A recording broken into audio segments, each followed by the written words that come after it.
Olá pessoal, boas-vindas a mais um podcast aqui no Dados Críticos, para mais um Clube do Livro, hoje para falar do livro A Quarta Asa, da Rebeca Yarros. Estamos aqui hoje com os nossos queridos amigos do Clube do Livro. Eu vou começar com ela, Carol. Bom dia. Bom dia, boa tarde, boa noite. Eu tô aqui representando os dragões hoje, é isso.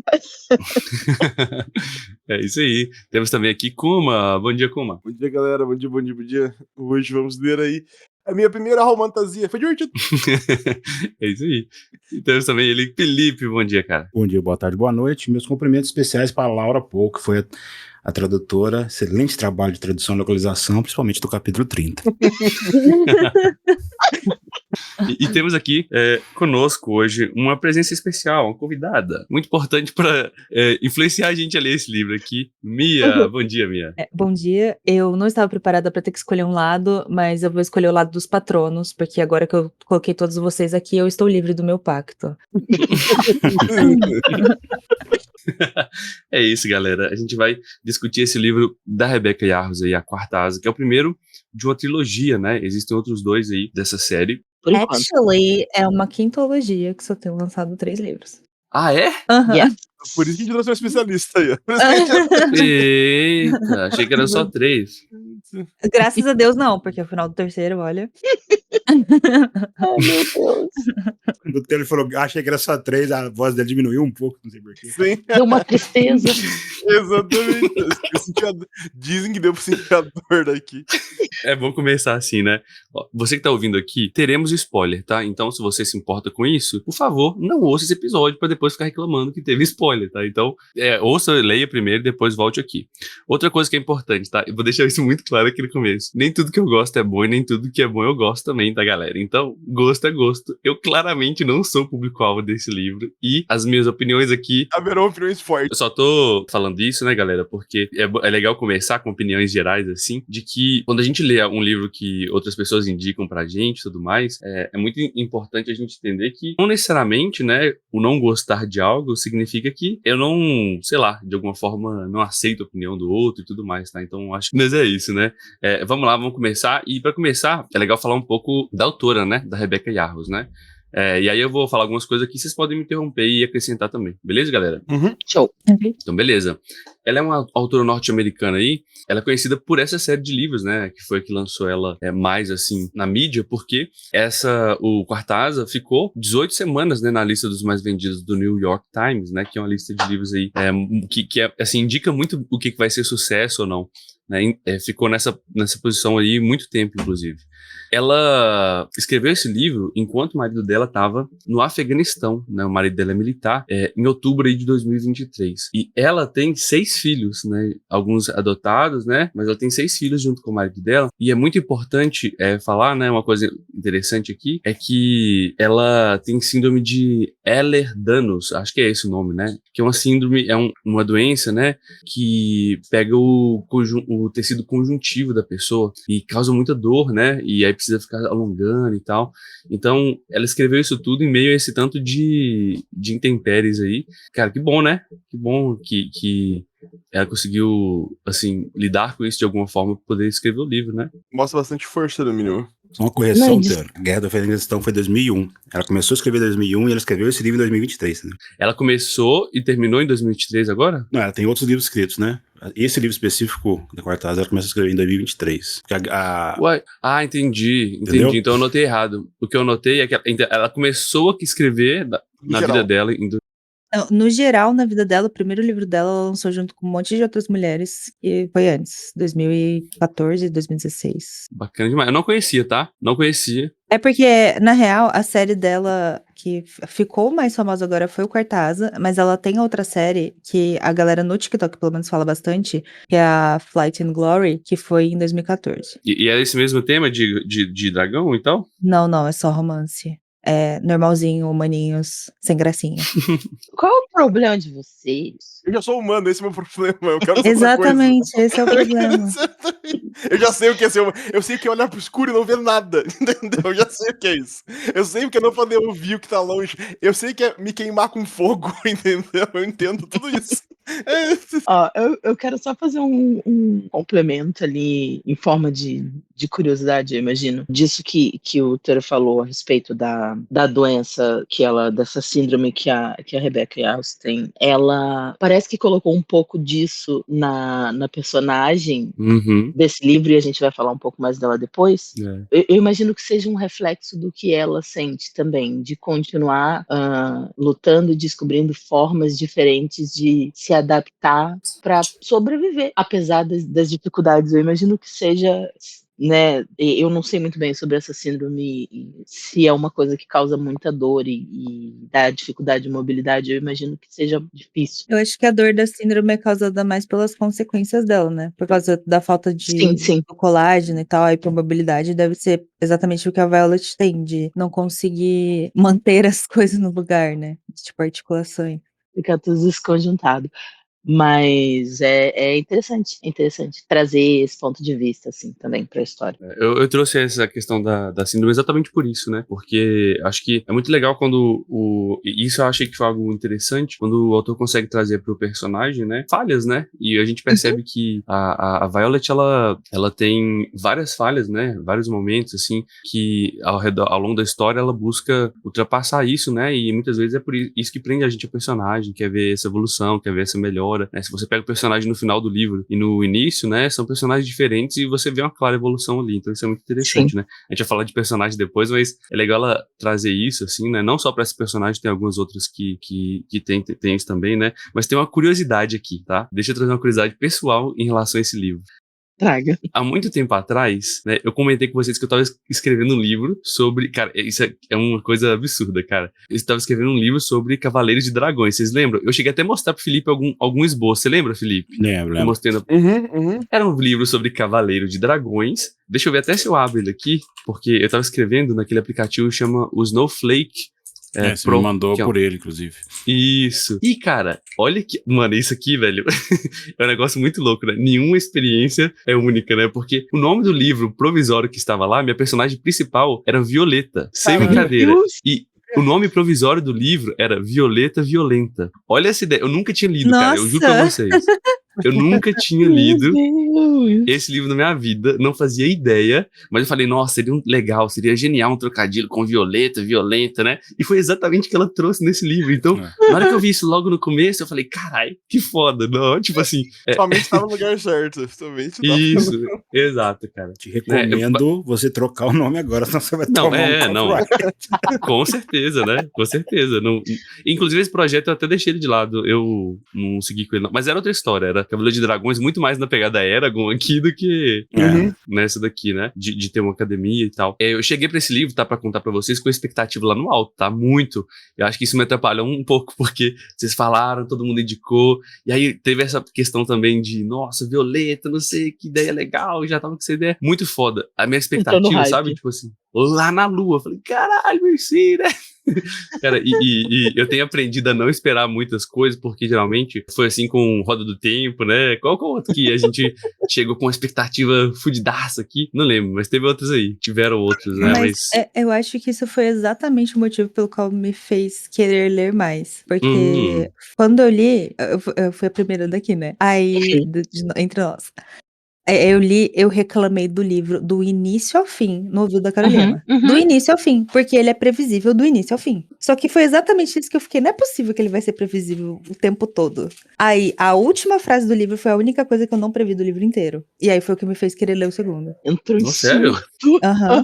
Entrou em surto, falou, meu Deus, eu preciso saber o que acontece. Exato. Porque eu previ literalmente todos os acontecimentos do livro. Todos.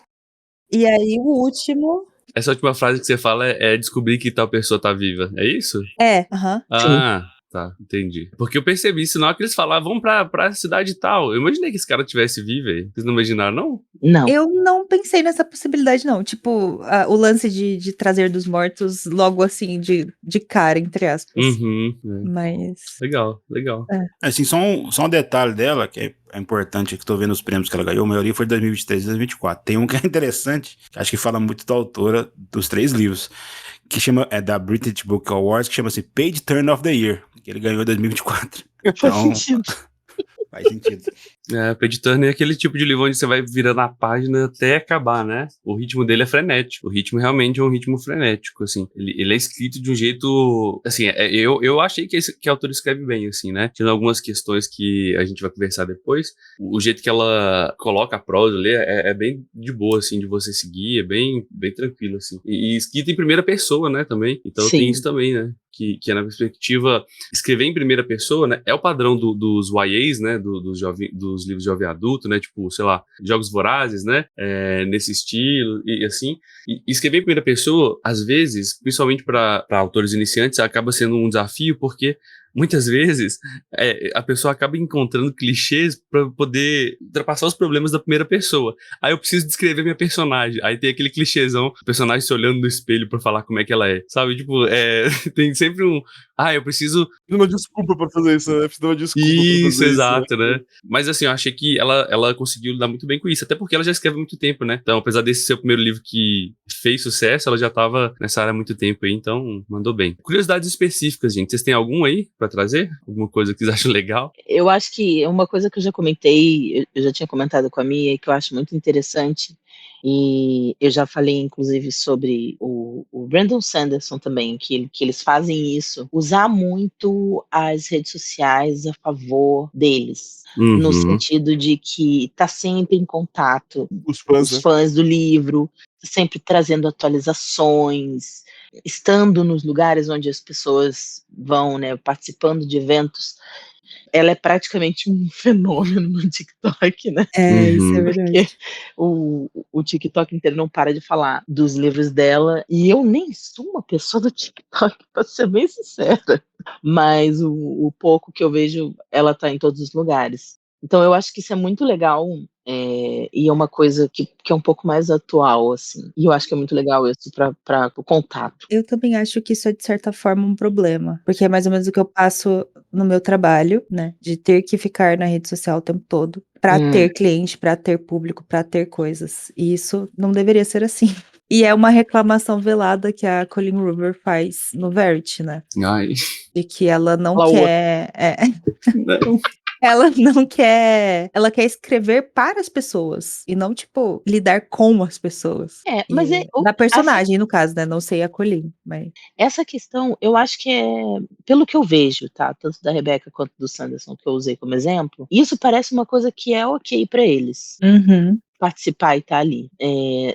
Não parece ser aquele tipo de coisa que eu tenho que fazer uma atualização todos os Uhum. dias, Obrigação, senão, né? senão o algoritmo não me vê, ou senão as pessoas não lembram de mim. É realmente aquela coisa de aproximar das pessoas para sentir também.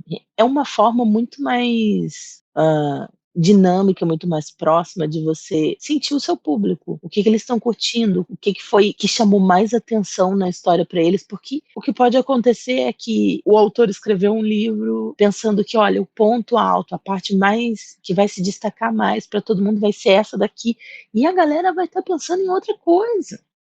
A galera vai estar falando dos capítulos 30, 48, entendeu? Então, mas aí eu acho que entra também no negócio de, tipo assim, a fama deles veio por causa do público, por causa do livro, mas não era eles que precisavam crescer na rede social para divulgar o livro. O livro Sim. fez o trabalho e trouxe isso para eles. Então eu Sim. acho que é por isso que eles gostam dessa parte, né, da obrigação, digamos assim. Porque se fosse ao contrário, Ah, não, com Sim. certeza. ter que se divulgar para divulgar esse trabalho é... Uma coisa interessante também é que nas palestras do Brandon, ele fala que hoje, se você quer ser um escritor bem-sucedido, você tem que fazer isso. Ele fala, tipo assim, infelizmente não é um negócio mais que você tem que escolher. Ele fala assim, na minha época, quando eu comecei a escrever, ele fala o que ele tinha que fazer, né? Tipo, lá onde ele cresceu e tal. Que era ir em feira do livro, era divulgar, era tentar falar com gente famosa, tipo, era tentar conseguir, tipo, gente que era, tipo, críticos especializados de poder falar do livro dele e tal. Hoje, se você não gosta de rede social, você vai se fuder. Ele fala, tipo, basicamente isso real várias vezes, assim. Tipo, querendo ou não, você fica um pouco obrigado, que a Mia falou, de, tipo, ter que ficar o tempo todo online, vamos dizer, né? Pra todo mundo, tipo, lembrar, pra todo mundo ver, pra todo mundo, nossa, é verdade, tem esse cara aqui, tem essa mulher aqui, tá fazendo tal livro que não sei o quê. Então, realmente, eles tiveram a sorte pra eles funcionou bem. A ordem foi boa. Porque provavelmente pra outros escritores não deve ser tão legal. Então, Uhum. justamente, tipo assim, a rede social é muito boa, né, pra você poder desfazer seu nome, mas ela é muito ruim porque eu sinto que que algumas pessoas que não têm a sorte do algoritmo, ou, sei lá, realmente o trabalho ser muito bom e ser disseminado. Nossa, eu vejo tanta menina escrevendo, tipo, livro que parece legal, com plot legal, e tem, sei lá, 100 seguidores no TikTok. Ai, gente, lê meu livro e tal. Ai, gente, vem aqui, ó. Só que eu fico, parece que tá pedindo migalha, sabe? Tipo, Sim. implorando. Sim. Eu vejo, até um pouquinho mais pra frente disso, a relação dos dois um pouco diferente. Porque o Sanderson, como tá um pouco mais consolidado no mercado, já tem mais de 20 anos, ele usa a rede social dele justamente para dar o feedback pro leitor, né? E a Arros, ela tá num momento, inclusive, ela deu até uma parada, né, Mi? Porque ela foi muito cobrada para escrever o terceiro, e o terceiro ele foi escrito de uma forma, assim, um pouco mais corrida. Então ela tá no momento da rede social que ela tem que usar com sabedoria, porque senão ela vai se sentir muito pressionada pra escrever. A galera já tá pressionando ela pra escrever o 4º livro por causa do hype, né? E o Sanderson, ele tem o tempo dele. Tudo bem que ele precisa cobrar que o cara escreve 4 livros por ano, né? Não, é mais fácil ele cobrar a gente pra conseguir ler o livro dele, na verdade. Uma máquina. Tipo assim, ele tem uma posição hoje que ele tá tranquilo. E ela, por ser uma nova, ela escreveu esse livro que hypou de fato, foi em 2023, né? Então tem 2 anos aí de mercado. Então ela tem que se policiar justamente. Eu acho que ela fez certo, inclusive, de dar essa pausa justamente pra isso. Falou, ó, Não cai na armadilha, né? não cair na armadilha de escrever rápido e começar a escrever coisas ruins, né? Sim. Então eu acho que. Então, mas até teve uma pausa grande aí, porque ela escreveu o primeiro. Aí eu lembro que eu e a Carol, a gente fez as contas. Eu acho que foi 7 meses entre o primeiro e o segundo, e 14 entre o segundo e o terceiro. Só que agora, do terceiro, ela pediu, né, uma pausa, um hiato, porque ela não tava aguentando mais a pressão psicológica da internet em cima dela. Tipo, tava afetando a vida pessoal dela, e isso tava impedindo ela de ser criativa, de escrever as coisas. E aí ela queria dar uma pausa, tanto que ela lançou outro livro agora, se eu não me engano, dos romances normal dela. Não sei. Eu lembro que ela tava falando bastante sobre um outro livro dela nas redes sociais, justamente pra tentar fazer a galera, tipo, gente, eu não vivo só disso, calma aí, eu tenho outras coisas que eu quero lidar também.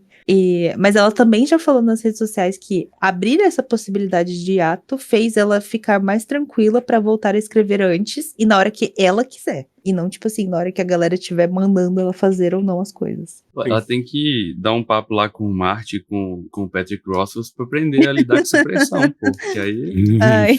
Eles Não, são pelo amor de Deus, deixa ela ignoram. longe dele. Peraí, não. o Deixa problema- longe. O problema deles é outro, né? Pressão não. Exato. Não, se ela Eles- parar de escrever, ficar enrolando igual os dois, eu mesma vou escrever a continuação e vou falar, galera, esse vai ser o final aqui, ó. Eu escolho.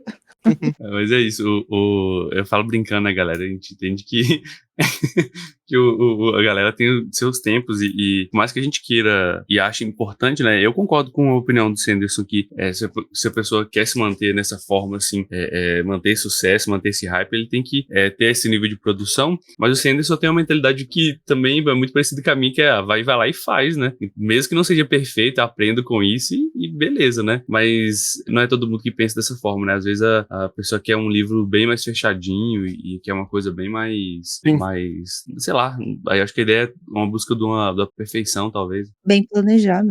Isso, é. Mas é isso então, né? Uma outra curiosidade, né, só antes da gente entrar aqui no resumão, é que em 2023 foi assinado, pessoal, uma adaptação da saga, tá? Que na época estava em andamento, né? Pelos estúdios da Amazon. Eu não sei se vai vir pela Amazon Prime Video, o que vai ser, mas assim, às vezes eles compram direitos, igual compraram do Mistborn várias vezes, né? E não produzem nada, né? Mas às vezes só compra para os outros não comprarem, né?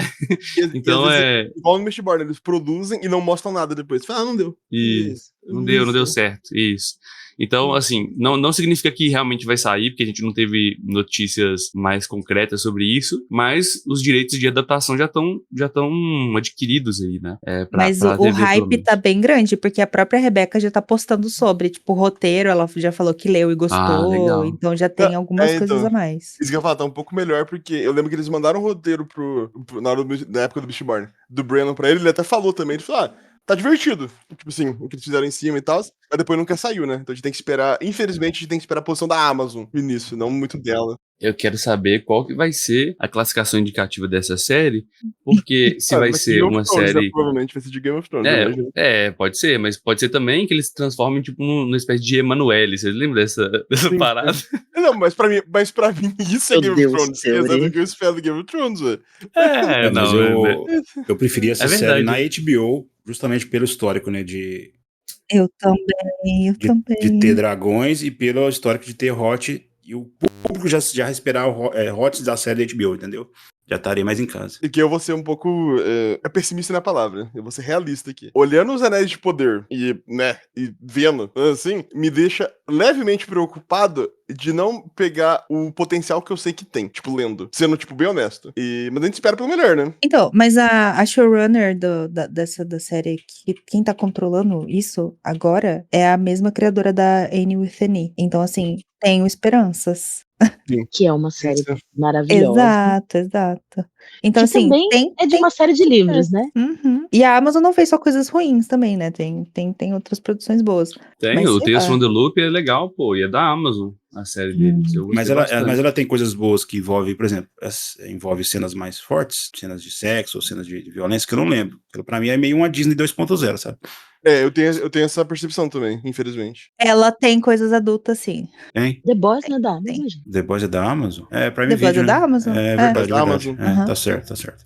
Não, então esquece que eu falei, tá certo. É bem bom, é verdade, é bem bom. É verdade. Beleza, então vamos lá pro micro resumão, né? Vou fazer um resumaço aqui da história, né? E aí vocês podem complementar se quiserem, né? Mas a história ela é contada a partir da perspectiva da Violet, né? A Violet Soren Gale, que é uma terceira filha ali, ela é a caçula, né? O mais velho faleceu, ou será que não? E são uma família de cavaleiros de dragões, né?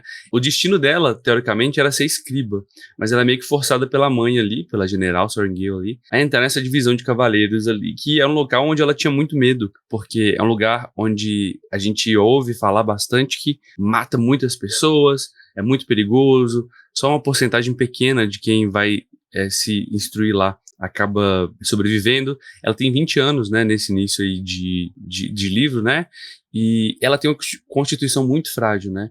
Apesar disso, ela é muito inteligente, então ela, assim, leu muito, ela estudou muito, e ela é muito esperta, muito rápida, né.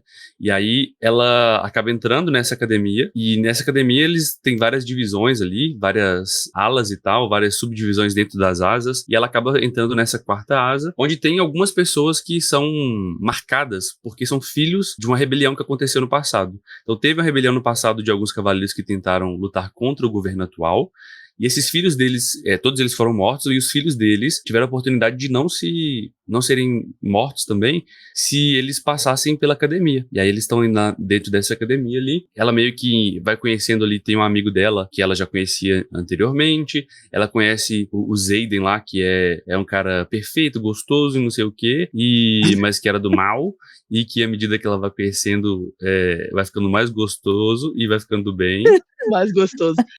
Eu vou adorar esse episódio, vai ser muito engraçado. Ele era filho do líder da rebelião, do líder ou da líder da rebelião. Do Era o pai líder. dele, né? É. Isso, E aí eles falam pra ela assim, não lidem com o Xaden. O primeiro conselho da irmã dela é: fique longe do Xaden Riordan. A primeira pessoa que ela conhece, Xaden Riordan. Exatamente, né? Oi, gato. E aí, tipo assim, a trama é meio que essa, né? Ela aprendendo e conseguindo sobreviver a esse lugar que mata várias pessoas, né? Que esses alunos, ela lutando contra o conselho de não fazer amigos, sendo que esses amigos podem morrer, e mesmo assim ela cria algumas amizades e laços ali, ela lutando contra a grande dificuldade juvenil de segurar o seu tesão, que é um negócio muito difícil, e alguém... Meu Deus, foda, cara. Pô, mas é verdade, não é não? Dependendo da juventude, Não, gente, calma, ó. Mas dentro da ala dos cavaleiros tem a justificativa de que eles incentivam a viver a parte tranquila da vida com muito afinco, porque você pode morrer a qualquer momento. Exato, Entendeu? Viva como se não houvesse Viva amanhã. la vida, viva la Carpe diem, fiesta. né? Exato. Carpe diem. Carpe diem. Exato. Eles têm, inclusive, essa é uma crítica que, na hora que eles falaram, eu falei, não, que bom que ela falou isso, senão, porque eles têm um supressor de fertilidade. Eu falava, que isso, cara, que ninguém engravida nesse lugar. Ela, não, Vamos tem o ver supressor. coelho. Mas é isso, né? E aí ela vai percebendo, né, que tudo, na verdade, trata-se de um complô ali, que tem uma trama muito maior no mundo, uma questão política, que eles ali da academia não estavam sabendo, assim, eles estão completamente isolados, e que a mãe dela, de alguma forma, faz parte disso, porque existem criaturas no mundo que são tomadas pela magia, que estão atacando, e assim, é o reino deles, e eles estão lá, vivendo de boa, como se nada acontecesse, não sabendo da realidade. E esse Xaden, né, ele tá ajudando essa rebelião a acontecer, ajudando de alguma forma a lutarem contra isso, mas ele pode ser visto, né, se ele for pego, como um traidor. E ele fica andando na corda bamba ali. Tem os grifos, né, que são os paladinos, são os cavaleiros de grifos ali, que são vistos como inimigos e tal. E vale lembrar, né, e é muito importante essa parte, que cada um dos adolescentes ali, dos jovens, eles acabam se unindo a um dragão. O dragão escolhe ele, e a Violet, ela acaba se unindo a 2 dragões, né, um dragão gigantesco, né, e outro dragão lá que é uma criança, né, um dragão filhote e tal. Isso é algo que não tinha acontecido antes. E aí isso chama muita atenção também, porque ela é poderosa, né? Ela passou de alguém frágil para alguém poderosa, que o pessoal fica querendo utilizar o poder dela, né? Manipulá-la. A gente vai descobrindo, né, no final do livro aí, que essa trama toda política, e ela acaba descobrindo que existe essa rebelião. Eles tentam matar, inclusive, o Xaden e os amigos dele que estavam ajudando contra essa luta contra o... Como é que eles chamam? Vinen? Os bichos lá que... Venin, isso. Eles que estavam lutando contra os Venin, e a gente descobre que o irmão da Violet, né, que é o Brennan, que todo mundo falava que ele tinha morrido, tinha sido sacrificado lá e tudo mais, e ele estava de cura. Então, ela descobre isso no final, quando ela precisa ser curada. Tudo isso, né, é entremeado e salpicado ali de várias cenas mais quentes e tal, em especial o capítulo 30, né? Famigerado capítulo 30. O famigerado capítulo 30 que chega, né, com tudo, né, e com trovões e outras coisas. Mas olha só, vou fazer um comentário aqui, porque o Terry tá falando muito disso, tipo, focando muito nessa parte. O livro não é sobre isso. Não, o livro, não é não. Se não existisse o Xaden, ele seria melhor, inclusive. Tenho essa opinião. Mas eu acho que, tipo assim, o foco do livro nunca foi a parte do romance. Só que alguns capítulos têm esse enfoque. É o foco de alguns capítulos, não do livro todo. Não, mas ó, eu não entendi errado, não, tá? Eu não tô colocando essa parte de romance como algo ruim, não. Inclusive, eu acho que é uma das partes. Eu discordo de você. Acho que é uma das melhores partes do livro essa parte do romance em si. É que você provavelmente não vai ler o segundo, né? Você vai discordar se você ler o segundo. Porque, tipo assim... Agora eu me lembrei. Eu senti que é muito parecido, né? É com Orgulho e Preconceito em algum sentido, sabe? Olha esse cara aqui, diferentão, que é meio que inacessível. Olha esse cara aqui que é um cara legal. E aí você vai vendo, né, tudo isso ser desconstruído na sua frente. E aquele cara que era o chatão, o perigoso, o cabuloso, ele se tornando uma pessoa que você acha interessante. E o cara que era tão legal, fazendo atitudes de escroto pra caralho, né? Que é o Dain, não é? Que é o amigo dela. Infelizmente. Infelizmente. Eu feliz que a gente teve muito problema com esse nome. A gente reclamou muito junto. Mas é isso. É o Dain, ou Dain, né? Os nomes, inclusive, né? Xaden, né? Tipo Xaden, escrito com um X, né? Xaden é foda. Xaden é foda. Não vai falar de Xaden, que eu falei nome errado a vida inteira, tá? Você falou do Dain. Inclusive, ele foi... A questão em volta dele foi o que me fez fixar no livro, porque eu comentei com a Mia, tinha comentado com o menino também. O início pra mim foi muito difícil, mas eu comecei a pegar um ranço tão poderoso desse maluco que eu tava assim, cara, não é possível que não tá vendo. Eu quero ver ele é um grandíssimo cuzão. Eu quero ver ele se ferrar. Sim. Eu quero que ela descubra que ele é um bosta. E aí, quando eu vi, eu tava investida. Poucos autores no sentido de, tipo, variados, né? Eu tenho ficado em 3 ou 4 ultimamente, assim. Talvez seja algo um pouco mais, tipo, normal hoje em dia. Assim, digo, em livro mais contemporâneo, assim. Mas eu acho bem interessante, porque muitos livros focam muito, quando fala de relacionamento tóxico, em coisa romântica ou em família direta, normalmente. Assim, eu acho bem interessante botar amigo. Tipo assim, essa outra parte de amizade tóxica, sabe? Assim, eu também fiquei. É que tecnicamente não era só um amigo, né? É. Ele gostava dela antes, ela nunca deu bola pra ele porque ela tinha outra pessoa na vida dela. Tem um outro bosta também. Mas... Outro bosta, exato. Ela tem um dedo podre pra caceta. Não, Mas. peraí, ela tinha outra pessoa. Isso aí não fala Não, no mas isso livro, não não. fala É no porque livro, não. só vai saber se você lê, entendeu? Ah, não, mas peraí. Então É é o porque- mesmo argumento de One Piece, então. Ah, pronto. Lá vem É ele. verdade, Nossa né? É verdade. senhora. Pensando, é verdade. É verdade. Então, mas é Porque, porque tipo, quando no segundo livro insere outros personagens que eu pelo menos fiquei na esperança de ser um daqueles personagens. Só que eu descobri que não, que é o outro que só aparece no terceiro. Tipo, ele é citado já desde o primeiro, mas ele só aparece de verdade no terceiro. E aí você fica, eu não odeio mais o Den. Eu nunca odiei o Den, eu odeio esse cara. Sei. Eu ainda Aquela dei. mas passada de pano. Beijo. existia outra pessoa que não é citada nesse primeiro livro, é isso? Ela cita ele. Ela fala, eu já tive 2 namorados, só um deles durou um pouco mais de tempo e terminou que nem uma merda. Ela cita isso no primeiro livro. Eu não sei exatamente em qual página, mas ela cita. Entendi. Vou procurar Entendi. aqui. Mas basicamente a história é essa, né? E aí a gente já começou a entrar nisso, mas eu acho legal a gente falar de personagens, né? Eu queria saber de vocês sobre construção de personagens, qual que vocês acham melhores, assim, e o que você, assim, pior pra vocês, se teve algum, se vocês gostaram de todos ou odiaram todos, como é que foi isso, né? Quem quer começar? Fique à vontade. Meu favorito são os dragões. Ponto. É isso. Já Hum, levantou a mão. Ai, entre eles, inclusive, eu gosto muito do Sgale por causa do nome. Eu amo nomes diferentes. Eu vejo esse nome de fantasia e falo, mano, eu acho que eu vou gostar desse personagem. Tipo isso, sabe? Assim, eu gosto Essa muito Gale. Sgale, exatamente. Eu gosto muito. Assim, Ele é poucas ideias. também gosto muito do Terni, porque é difícil não gostar de um dragão preto. Eu gosto de dragões negros. No D&D são meus favoritos. E assim vai. É um ponto fraco. Assim. Mas, entre os humanos, vamos dizer assim. O meu personagem favorito é o Liam. Não pode, já é o meu. Sai, escolhe outro. Meu personagem favorito é o Liam. Seguido pela Violet, porque é da onde vem nosso principal contato com o mundo, né? Sim. Então, ela é um personagem bem legal. Sim. Eu acho que é isso. Dos humanos, meu favorito é o Liam, seguido pela Violet. E meus dragões favoritos são Sgale e o Terni. Gosto bastante. O que eu menos gosto é o Den, mas ele é meio feito pra isso, né? Assim, então eu acho que é um pouco, tipo, roubado falar isso, talvez. Ele é meio feito pra ser desse jeito. Sim. Mas é isso. O resto do personagem eu gostei bastante. Eu tenho um problema com o estilo de alguns outros personagens, mas não é com eles, é com os fones que tem em volta. Mas é isso. Eu tenho algumas questões.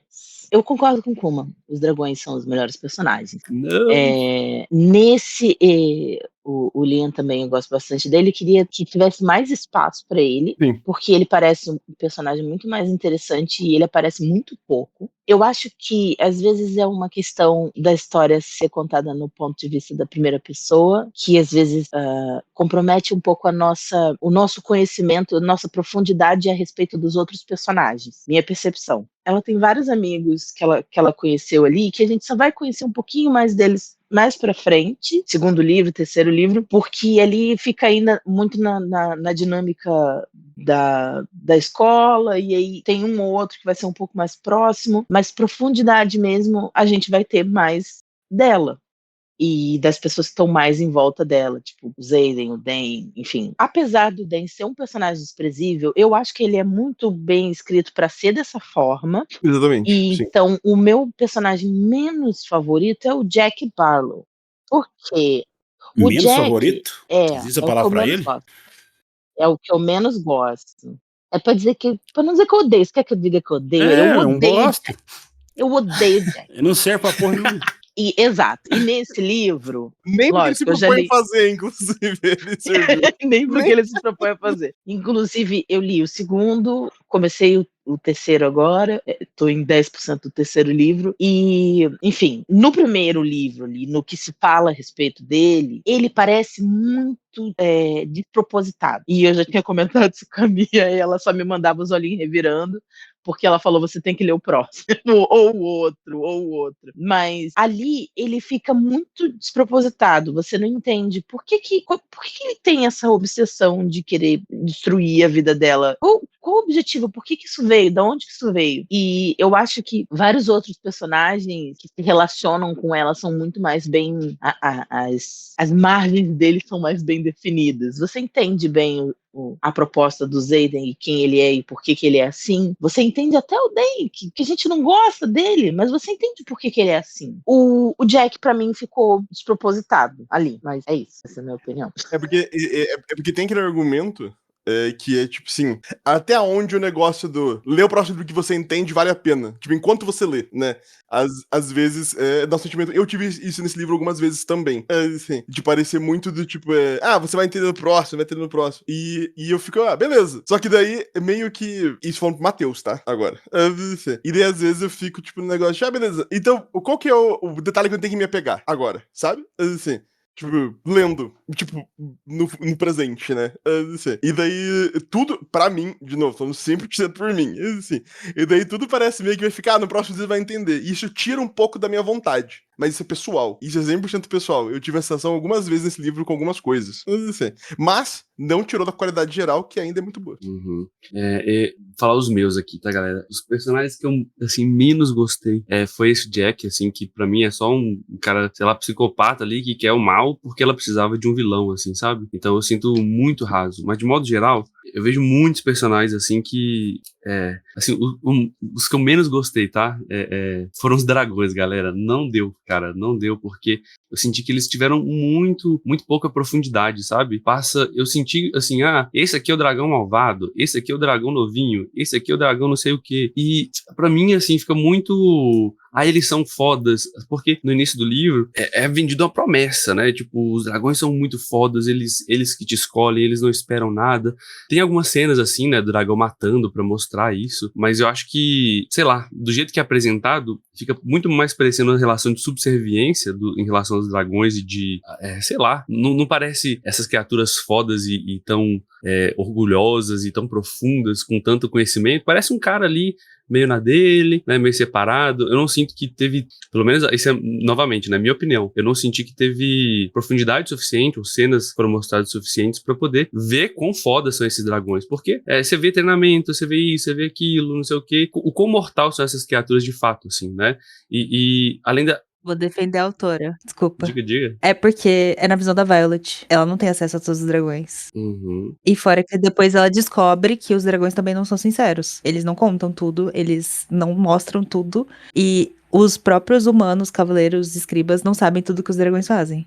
Então, tipo assim, sendo em primeira pessoa, fica muito complicado de mostrar os outros dragões sem seus delas, já que eles são tão, tipo, reservados. Então, mas é isso, eu acho que, assim, é uma escolha de escrita também, né, de fazer em primeira pessoa. O que eu sinto é assim, né, beleza, ela não sabe tudo, os dragões, de alguma forma, né, o que eu penso, assim, se os dragões são tão fodas, e aí isso a gente pode ver na parte do plot depois, né, mas a justificativa que ela dá no início é que eles estão defendendo a região deles lá, que é a parte onde tem os ovos e tudo mais, e eles precisam defender. Beleza, esses dragões não sabem que essa galera tá invadindo? Alguns sabem, por exemplo, a gente sabe que o Terneia, né, ele sabe e não contou. Esses veninhos ali estão atacando, né? A ameaça é eles ou é os grifos, né? Então por que esses dragões precisam, se eles são tão fodas assim, dos humanos tanto assim? Será que eles precisam de fato? Porque eles, de algum modo, né, a justificativa que ela dá no texto é que, beleza, eles potencializam, porque quando você entra em uma relação simbiótica com os cavaleiros aqui, você pode canalizar através deles. Você tem o sinete, que são habilidades que sozinhos os dragões, às vezes, não poderiam usar da forma que usariam. É tipo um catalisador. Então, falando que eu entendi aqui, tá, galera? Então eu posso ter entendido errado também. Mas é isso mesmo. É porque, tipo assim, sem o humano, o poder... não o poder básico, né? Mas o poder principal do dragão, ele não é usado. Uhum. Então, tipo assim, se você chegar a ver os significados de cada nome de dragão, ele já te dá spoiler de qual é o poder do dragão. Uhum. Então... verdade. E aí você consegue saber por que eles precisam de humanos. Só que aí entra novamente, isso é explicado depois. Uhum. Então, acho que essa é a grande questão, então, talvez, sabe? Isso de ser explicado depois, fica solto, sabe? Ah, mas, isso é um segredo profundo, sabe? Depois você vai descobrir quão profundo isso é. Mas não é um segredo, não. É só porque você, como você já tá na visão da Violet, você meio que só sabe o que a Violet sabe, né? Uhum. Então, tipo, é que é spoiler. Não dê spoiler, não dê spoiler. Mas, tipo assim, tem um motivo muito profundo do porquê que precisa de humanos, entendeu? E tem relação com os veninhos. Então, mas aí essa que é a questão. Se só é mostrado depois, eu acho que é importante, né, que a coisa te pegue e seja explicada, assim. Existem outras formas, talvez. Vou usar momentos aqui, mesmo que seja em primeira pessoa. Vou dar um exemplo, tá? Tem um livro da N.K. Jemisin, né? Chama A Quinta Estação. E, cara, é uma autora muito foda, porque ela escreve, inclusive, passagens em segunda pessoa. Tipo assim, você acorda, você levanta. É um negócio muito experimental, um negócio muito foda, assim, né? De fantasia. E é em primeira pessoa também. Inclusive, a gente já leu um livro dela aqui no Clube do Livro. Nós Somos a Cidade, que é um livro muito maneiro. Isso, Nós Somos a Cidade. Há controvérsias. A controvérsia é foda. Mas, assim, esse livro...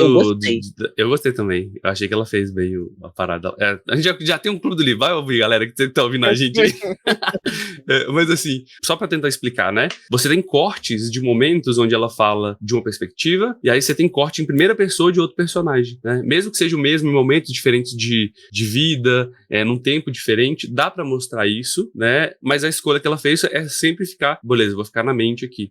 Então, precisa muito de uma suspensão, não sei se é suspensão de descrença, mas confiança do leitor, em que, olha, o leitor vai aceitar essa promessa de que tem algo muito foda por vir. E aí precisa dessa predisposição do leitor, entendeu? Não é que seja algo necessariamente ruim, mas se precisa dessa predisposição, não é todo mundo que vai chegar. Eu tô sempre falando aqui, olha, o One Piece é foda, mas eu sei que nem todo mundo vai ter saco pra ler, sei lá, 500 capítulos até ele chegar e culminar aquilo tudo, sabe? Demora, é muito lento, é um slow burn às vezes, assim, que o segredo e tudo, sabe, essa construção toda, ela eclode no momento muito depois.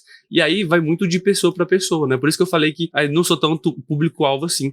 Porque essa promessa, né, que ela vai sendo feita de que, olha, tem algo ali, mas você vai descobrir depois. Não me pegou tanto. Então, eu sinto que os dragões, eles são só um representante, uma simbologia disso, né? E eu senti essa questão rasa nesse sentido, assim como o no Jack lá, né? Agora, o personagem que eu mais gostei, tá? Foi o Zayden. E por que eu gostei do Zayden? Porque a gente vê essa mudança do personagem durante durante todo o processo. Você vê ele odiando gostar dela, ele aprendendo a cuidar dela de um jeito diferente, de um jeito meio deturpado às vezes. Você vê que ele, às vezes, ele não fala que ama ela em momento nenhum, né, relutando em relação a isso. Depois ele reflete, não, mas eu gosto de você. Mas será que gosta mesmo? Será que isso faz parte de um plot maior que ele vai trair ela depois e vai ser mais fodido ainda, né? Então, dá pra ver toda essa construção. Apesar do fato, né, de a todo momento, né, ele ser citado como gostoso. Cara, isso pra mim, cara... Ela reforça bastante. Nossa, mas não é algo que seja ruim, tá? Ela escreve, inclusive, essa parte muito bem. É porque, sei lá, né? Às vezes eu não sou o público-alvo, novamente, né? Então, eu não consigo imaginar o quão gostoso é um tanquinho sarado, super esculpido, como você sabe, pra mim. Meu Deus. Não é só gosto pessoal, isso que você quer dizer. Não, isso, exato. Mas eu entendo que, pô, tem esse apelo, cara. Você entende o apelo, né? Você entende o apelo, né? O cara é um gostosão, é isso aí. Exatamente. E aí, porra, eu achei a construção dele muito legal. Do próprio Dan, né? A construção dele, apesar de ser um personagem que a gente não gosta no sentido de ele é chato, dá pra ver ele ser esse cara, tem indícios de ser esse cara controlador desde o início. Não, você tem que sair daqui, pega ela pela mão, não, sai daqui. Pô, velho, que cara chato, mas ela vai construindo isso até o momento de deixar dicas ali de que ele vai trair ela de alguma forma. Mas é pelo bem dela, na justificativa dele, sabe? Então ele tem uma motivação própria que faz sentido, que a gente discorda, mas eu achei profundo, assim, nesse sentido, né? Alguns personagens... Não sou jogado. Isso. Porque tem vários personagens que, pô, velho, é só um nome, sabe? Eu tive que, às vezes, ir anotando, porque é muito nome à toa. Esse cara aqui é a colega dela, não sei o quê. Esse cara aqui usa facas. Esse cara aqui corre, sabe? E aí, beleza, quem que é essa galera toda aqui? Eu achei nisso, né? Falta quem falar aí? Falta... Vou falar, então. O Jack 100% de graça, realmente. Tipo assim, ele tem um motivo pra existir que não se concretiza nunca. Pelo menos não vi se concretizar, apesar de coisas já terem acontecido depois. Mas ele foi 100%, tipo assim... Tá, não foi 100% de graça, porque eu vejo com o que a gente tava falando ontem, tipo, de sentir falta de personagens que são maus apenas por ser maus.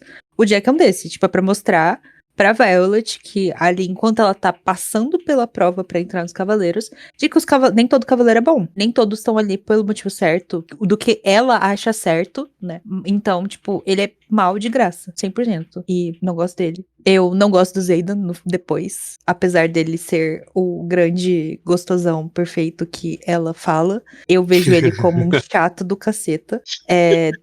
Ainda um chato gostoso, mas é um chato. E o meu personagem favorito é o Liam, com certeza, 100%. Em ordem, Liam, Hidoki e Arik. E... Deixa eu pensar.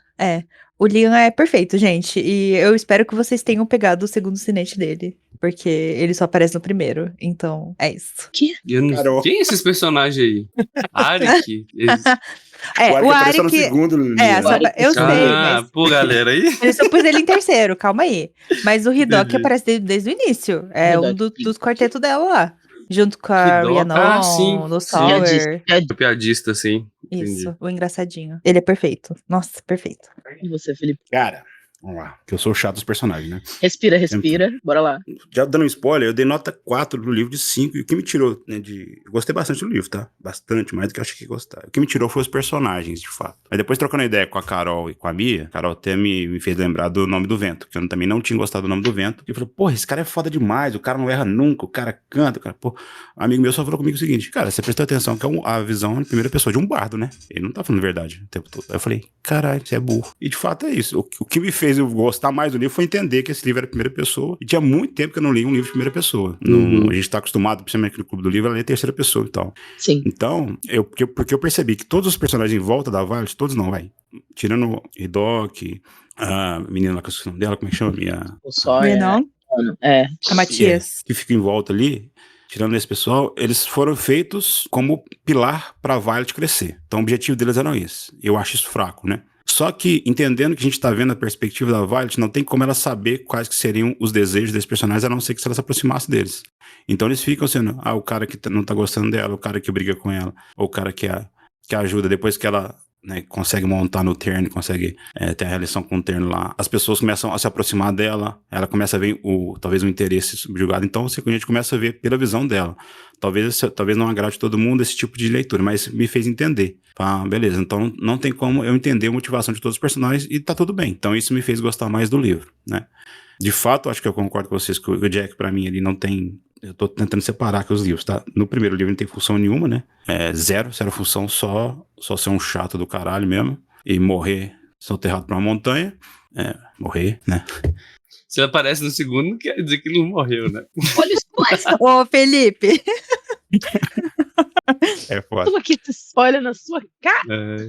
O Dan, né, igual todo mundo, tipo assim, eu gosto de separar também, né? Não gostar do personagem enquanto leitor e não gostar do personagem tecnicamente. Eu não gosto do personagem Dan como personagem leitor, mas eu entendo muito bem as motivações dele, diferente do Jack, né? O Jack, pra mim, não tem motivação até então. A motivação dele é só despertar a raiva na Violet, ou só isso, né? Então, pra mim, fraco. O Dan, ele tem as motivações dele. Então, eu gosto do personagem, tecnicamente, Dan, né? Mas o personagem, pra mim, que eu mais gosto, de fato, é o Liam, né? Tanto que a gente até falou da sessão passada, teve tanta discussão. Tipo assim, se aquele personagem morrer, eu vou me importar? O Liam, eu me importei pra caralho, entendeu? Eu senti a morte dele. Então, e ele aparece muito pouco. É isso que me deixa. Mas eu acho que é isso que é o legal, sabe, cara? Ele apareceu pouco, mas ele foi tão marcante, entendeu? Essa é a marca. Mas esse é o ponto. Ele aparece pouco, mas ele é literalmente a verdadeira sombra da Violet, né? Que é tanto que ela fala, porque obrigado por ser a minha sombra. Ela nunca esteve falando do Zayden, ela sempre estava falando dele. Porque, apesar de ela não ficar falando, o Liam tá aqui comigo, o Liam tá do meu lado, o Liam tá aqui, ele tá lá, você sabe que ele tá lá. Tá Sim. ligado? E eu acho que isso que faz o personagem ficar tão, tipo, uau, ele realmente tá lá. E É verdade. o O segundo personagem pra mim favorito é o Tarn. Eu discordo um pouco do Theros sobre os dragões, porque tem um detalhe dos dragões que me chamou atenção, é de world building, que eu gosto muito. É que os dragões têm as coisas diferentes, mas cada um tem um detalhe específico muito pequeno que pra mim é interessante em combate, que é, por exemplo, a cauda deles. Cada um deles tem uma cauda diferente e justifica a forma deles atacar. Então eu achei isso um detalhe muito legal e eu achei eles de personalidade própria, né? Às vezes a gente vê mais a visão do Tarn e da Sgale, porque estão nos dois, mas, por exemplo, eu queria ter muito visto a personalidade do como é que chama? Daif, que é o dragão do Leon, né? Dai, não sei. Eu chamava de Day, mas eu não sei como fala esse mesmo, não. Você não pronuncia Gente, o G-U-H. Você não pronuncia. É HL contigo. É Pelo HL, amor então. de Deus, não tem como saber. Você não pronuncia o GH. Porque, inclusive, a gente, né, o ato final que o Leon morre, né, a gente vê, na verdade, a gente fala que o Leon morreu, se sacrificou pela Violet, mas e se foi o Dai que se sacrificou pelo Tarn? Porque, na verdade, quem morre primeiro é o dragão, né? No Manel Maia.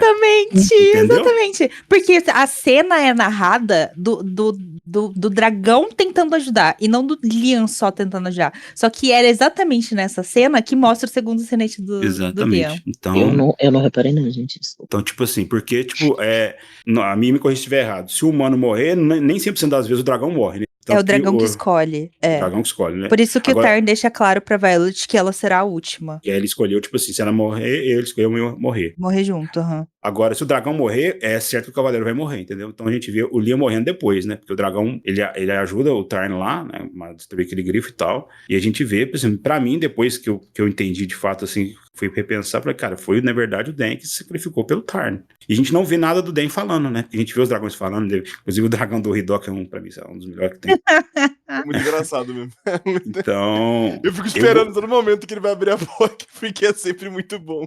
E a gente sai um pouco da visão do dragão de D&D, né? Que é aquele ser inalcançável, às vezes, pomposo ou mal, né? Por causa do tesouro. Então a gente vê que os dragões têm personalidade própria. E eu entendo também, talvez, Théoria, porque como é um primeiro livro, né? De um universo novo, a gente, inclusive, acho que ela fez certo, eu acho que outros autores fizeram certo, é tipo, você tem que ter um ambiente fechado. Até para você entender qual público você vai atingir. Aí a partir do segundo, que é o livro de transição que eu chamo tanto, que geralmente dá mais problema, que para mim é o pior da trilogia até agora, a gente expande, que a gente consegue ver. Então o primeiro livro para mim, a Violet vê os dragões aqui em cima, né? Tanto que eles são altos, eles estão em cima da muralha e tal. A partir que ela começa a ter relação com o Tern, você vê que o nível entre o dragão e ela vai meio que se equiparando, sabe? Então, e a gente começa a ter um pouquinho mais de relação.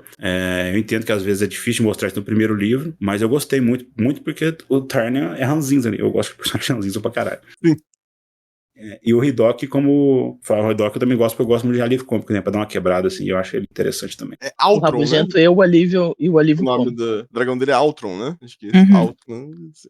A gente tem um pouco dessa visão de que os dragões são personagens muito legais, mas a gente tá enxergando o conjunto, na verdade. Porque eu tô lembrando aqui agora, no primeiro livro, realmente, a visão que a gente tem deles ainda é muito distante. Eu acho que a gente se aproxima muito mais deles no segundo livro. Mas aí a gente já fica com essa ideia estabelecida de que eles são os personagens mais legais. Mas é isso. Eu tenho vontade de... Menção rosa pra Andarna, tá? Andarna é perfeita! Uma princesa sem defeitos. Nossa, inclusive voltando a falar dos rabos, né, que o Felipe comentou, o rabo quem escolhe é o próprio dragão, e depois tem shaming por causa disso, só por isso que eu lembrei, porque falou da Andarna. Os rabos de pena são filhotes, né? E aí eles vão escolher. Será que são filhotes? Ela demorou 600 anos até escolher e eclodir por causa da Violet? Será que ela é filhote? Olha o spoiler! Não é spoiler não, ela é filhote sim. Mas eu acho que é isso, assim, eu acho que eu gosto quando a coisa, ela foge um pouco do padrão do que a gente tá acostumado, né? Dragão não precisa ser necessariamente, tá? Assim, não entenda que eu tô tentando avaliar os dragões daqui com o critério de dragões de D&D ou de outras fantasias, porque cada mundo, ele é fechado em si, né? Não existe dragão de verdade e não existe a polícia dos dragões pra poder dizer como que o dragão deve ou não deve ser. Tá? Então, o dragão que existe aqui, tudo bem, né? Dentro da lógica do dragão aqui e tudo mais, né? É diferente dos dragões de como treinar seu dragão, de dragões de outra lógica, né? Do Eragon também, né? Dragão, exatamente, é completamente diferente, né? E é legal que exista essa diferença. Eu gostei muito dessa ideia do dragão ter uma magia e o cavaleiro, se possível, tipo assim, ele é o catalisador pra usar essa magia. Essa relação simbiótica eu achei foda demais, muito, muito legal.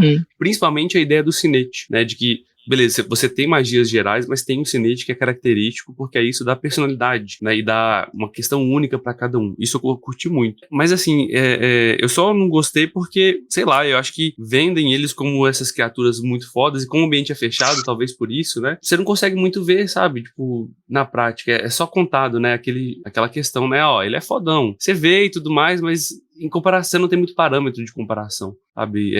Eu sinto um pouco isso. Você acha que aquela cena com os grifos não foi suficiente pra, tipo assim, ok. Porque só foi aquela cena também, de fato, né? Tipo assim, você vê ela, a Varys tentando montar, mas teve a cena dos grifos ali. Isso, mas sabe por quê? Você não sabe o nível de poder do grifo, você não tem parâmetro, sabe? Você fica muito perdido. Você não sabe se era um grifo normal, se era um grifo muito forte. Isso, tudo, exato. né? Tipo, Porque o grifo surge depois, Então, mas é porque o lance dos grifos foi colocado pra mascarar o verdadeiro problema que era os Venin, né? Então, tipo Isso. assim, todo mundo tem muito medo dos paladinos e dos grifos porque veem eles como os vilões. Só que quem disse que eles eram os vilões?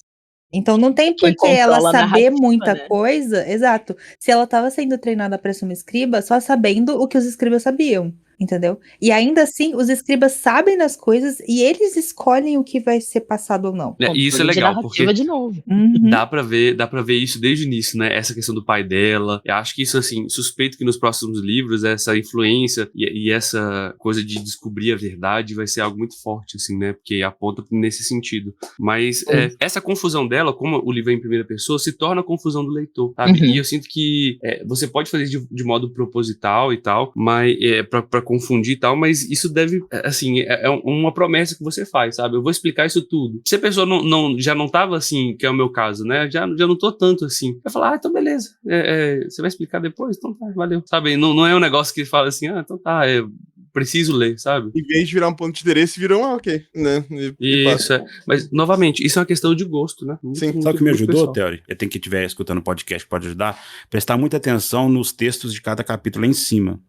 Porque ela usa esse recurso como trazer profundidade para o mundo. Tipo assim, às vezes a gente ignora, a gente quer fazer turn page, né? Mas ali em cima, se você prestar atenção, ela usa esse recurso. Não sei se é um recurso bom ou não. Para mim serviu, pode ser que para outras pessoas não serviu. Eu gostei também. Mas ali ela usou isso como... Quem que usa isso também? O Sanderson usa isso também, né? Um pouco Usa muito, Então... O Stormlight Archive, né? Aquilo ali acaba dando até spoiler e dando até, às vezes, a profundidade que você quer. Ela usa muito, né, o texto de como a personagem era uma escriba, né? Tipo assim que tava no livro e tal. Ou ela usa questão de cartas. Acho que ela usa mais cartas no segundo livro, né? E o livro do irmão dela, que a Mira deixa com ela. Então, isso me ajudou também a perder um pouco esse ranço que você tinha. Quando eu tava lendo também, eu tava meio que nessa visão sua, mas mudou, entendeu? Ou pra você ter vontade de ler, você conversa 5 minutos com a Mia que ela te convence. Me ajuda. Porque eu gostei muito desse recurso também. Porque, por exemplo, ali eles falavam... teve um que eu achei o mais foda de todos. Tipo, parece ser um guia de treinamento e tudo mais. E aí ele, tipo assim, toda vez que ela colocava isso no início, isso teria a ver com o que capítulo vinha, né? do... E aí eu achei muito legal que, com o fato dela ter colocado o diário do Brennan lá atrás, você acaba indiretamente conhecendo a personalidade do Brennan durante o livro. E foi por isso que quando os caras falaram, eles vão indo pra lá, eu falei, o Brennan tá vivo, certeza absoluta que esse cara tá vivo. Porque ela tá antecipando isso desde lá de trás com esse diário, entendeu? Você tá descobrindo qual que é a personalidade dele. Você descobre, inclusive, que ele fala assim, olha, como é que a irmã dela chama, a irmã mais velha? Mira. Isso. Ele fala assim, Kira, não deixa a Violet entrar, não, sabe? Ela vai morrer e tudo mais. Você descobre o quão ele é protetor com a irmã mais nova, o quanto que ele subestima, às vezes, ela, nessas paradinhas, né? Mas mais do que isso, né? Tem explicando como é que funciona os cinetes. Então, tipo assim, é como se fosse um guia, né? Um tutorial ali, pra você ir conseguindo entender a lógica do mundo, né? O world building através dessa parada, né? Exatamente. Bem legal, né? Eu acho interessante. Dá uma certa profundidade, assim. Porque é um momento que você pode, literalmente, fazer exposição de conteúdo, porque tá justificado, né? Você faz uma exposição ali e fala assim, olha, isso funciona desse jeito, né? A magia dele de tal jeito, né? Então, é isso. Pior que nesse negócio do irmão dela, né? Eu não achei que ele estivesse vivo, porque eu tinha, acho que, esperança de que o pai dela estivesse vivo, de alguma forma. Porque eu acho que o plot inicial lá dela falando dos livros lá que falava dos Venin como sendo uma lenda e não sei o quê, eu tinha esperança de que era o pai dela e que o irmão dela tinha morrido pra ser meio que um mártir, sabe? De tipo, realmente é melhor não entrar e sabe? Eu queria que o pai dela estivesse vivo. Pra ele explicar melhor que porra que tá acontecendo. Porque ele claramente sabia muito mais do que. Entendeu? Então, mas eu acho, sinceramente, tá? Eu não li os outros livros, mas eu suspeito muito que esse cara ainda vai estar vivo, ou então vai ter, tipo assim, ele não vai estar vivo, mas vai ter, sei lá, um livro que ele deixou que explica tudo, ou então um documento, ou então o espírito dele tá preso num cristal, sei lá, alguma coisa do tipo, sabe? Pra você ter acesso. O espírito é foda. Não, Sabe sei uma- lá, né? Uma coisa que eu não gostei, acho que mas não é de personagem, mas, por exemplo, falar das divindades, até então, né? Falar das divindades, Uhum. a gente vê pouca coisa das divindades no sentido de elas são presentes. Isso é legal, na verdade, né? Elas são presentes, elas têm poderes, ou as pessoas acreditam que elas têm poderes, entendeu? Fica nesse meio Uhum. Bernard Cornwell no Aham. negócio. Sim. Isso é Os legal, mas druidas. eu achei que podia explorar um pouco mais. Eu achei que seria interessante. Explora mais pra frente, né? Nós estamos falando só do primeiro livro, né? Então eu achei que poderia aparecer um pouco mais. Fala muito de Melek, que é o deus da morte. Fala aqui mais aqui do primeiro livro. Acho que fala da... Mas é porque ele tá mais presente, né? A Dune fala também. da Dune, do Zirnal, acho que é deus da sorte, sei lá. Então, E a Pra Mari, que é a rainha de todos os deuses, né? Por isso que eles falam, a Mari esteja com você, alguma coisa assim. Uhum. Pra mim, são só nomes, que eu não faço ideia. Pra mim de também, quem Meu Deus. seja. Não, é porque são muitos deuses, pelo que eu entendi, e aí tem um deus pra cada coisa diferente, e eu literalmente, passei por cima disso. Eu passei por cima, não fixei nenhum. Não são tantos, não. Os principais são esses 4. Monte. Se cita outros, é tipo bem. Aí você pior que eu passou por cima também. eu sou o tarado da divindade, eu notei todos. Tem o a Loyal, que é a deusa do amor. Tem o Aham. Que é só, Edenham, mas que é é o só deus da sabedoria. citado. Só citado. Os pois é. deuses que realmente aparecem como eles se importando com a opinião, digamos assim, são esses 4. A Mari, Dune, Zinal e o Malek. Mas é essa que é a questão. Eles dão destaque pra esses, mas dá a entender que tem muitos outros. Então, a minha cabeça simplesmente falou, beleza, Deus. Entrou na categoria Deus. Isso me traz memórias de Guerra de Jardins da Lua, né? Tipo assim, só cita os negócios aí, foda-se, Respira, você Boa se sorte, vira aí. boa sorte, boa É. sorte. amigo. Pra que falar dessa merda desse livro, cara? Respira. Toda vez, né, cara? Toda Então, vez ele Se volta. tem um Não, arrependimento da minha vida, foi indicar esse livro. Desculpa, gente. Pensa num homem Mas- traumatizado. Não, galera, depois daquilo eu posso tudo. Foi bom demais pra mim, Felipe. Foi Obrigado. um teste de resistência. De Nossa, fé. foi muito, nossa, foi muito bom, cara. Eu O Deus aprendi demais. o Deus passou por um descobrimento espiritual depois que ele leu aquele livro. Você nunca viu o Theo mandar mensagem tão puta da vida. Foi com aquele... Nossa senhora, nossa, todo dia, cara. Todo dia era uma reclamação diferente. Desculpa, gente, eu sou chato. Não, Mas, ó, não é isso, mas Nossa. o negócio, o ranço tocou tão fundo Sim. que você Assim, sentiu a necessidade de externar. não, mas é isso. O legal do Clube do Livro é isso, né? Dá pra Uhum. gente Bom, tanto que discutir e foi tal. o único livro que a gente não leu, né? Tipo assim, olha, galera, vamos interromper essa porra, não. Vamos ler essa merda aqui. Não vou ler, não, tá ruim. E eu terminei, velho. Eu já tava uns 80% e falei, não, vou terminar isso aqui, velho. Nossa, não vai me vencer, não. Eu nem comecei, gente. Venceu. Mas assim, Seguindo. ritmo e narrativa, né? O ritmo desse livro é maravilhoso, assim, ela escreve super, super bem, assim, as divisões de capítulo, a gente consegue fazer virar, assim, e querer saber o que vai ter, né? Me incomoda um pouco aquelas, tipo assim, ela tem um hábito, assim, que ela fala assim, ele é muito foda, sabe? Escrever desse jeito, assim. Pontuando, né? Nossa, Pontuando. Se você tá acompanhando com o audiolivro, fica um pouco... não, eu tava lendo. Mas eu, tipo assim, que cara gostoso, meu Deus, que. Tipo assim, isso é gosto pessoal, tá? Não atrapalha o ritmo, não. Mas toda vez eu ficava, não. Né? A ambientação, tá? O que vocês acharam de ambientação, gente? No primeiro livro é bem pouco, Mas eu acho bom. Eu vou dizer que é bom, sim. Mas pra mim, de novo, gosto é suficiente. Eu acho que podia mais. Mas eu acho que não tira. Eu acho que não tira da qualidade. Tudo bem? É bom. É uma coisa que a gente conversou, né, um pouco. Eu conversei um pouco, Felipe, desculpa, gente. Eu sou a defensora do não queimar a pauta, mas eu queimei um bocado essa pauta, viu? Mas foi do segundo que a gente falou, tá? Foi do segundo. Sim, a gente estava falando do segundo, mas se encaixa dentro da coisa toda do livro. Da série em geral. Às vezes a gente quer ver mais do mundo, né? A gente tem ali no primeiro livro, eu acho que ela descreve muito bem os lugares, tipo a academia, o quarto, às vezes ela dá detalhes, tipo da escrivania, as coisas que estão em cima, como é que são as cortinas e essas coisas. Ela dá detalhes. O tecido, o cheiro. Isso, para o micro.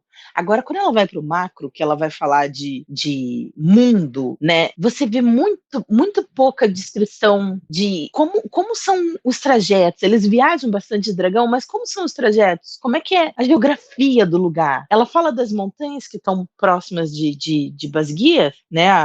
A academia, mas a academia ela é muito bem descrita, as construções, a vista que tem, o micro. Na hora que ela vai pro macro, ela só passa por cima. Tipo, é uma viagem de 3 dias. Agora eu vou lançar uma pergunta. Você consegue descrever o que tem embaixo do avião quando você tá dentro dele? Se eu estiver na janela, sim. Consegue mesmo? Daquela altura, nas nuvens? Dependendo do dia, sim. Dependendo do Então, trecho, sim. dependendo do dia, dependendo do trecho, dependendo das condições, dependendo da velocidade. Ela já falou várias vezes que o Tern é um dragão mais rápido e que ele tem que ficar diminuindo o próprio compasso lá, o pace dele, pra poder acompanhar os outros.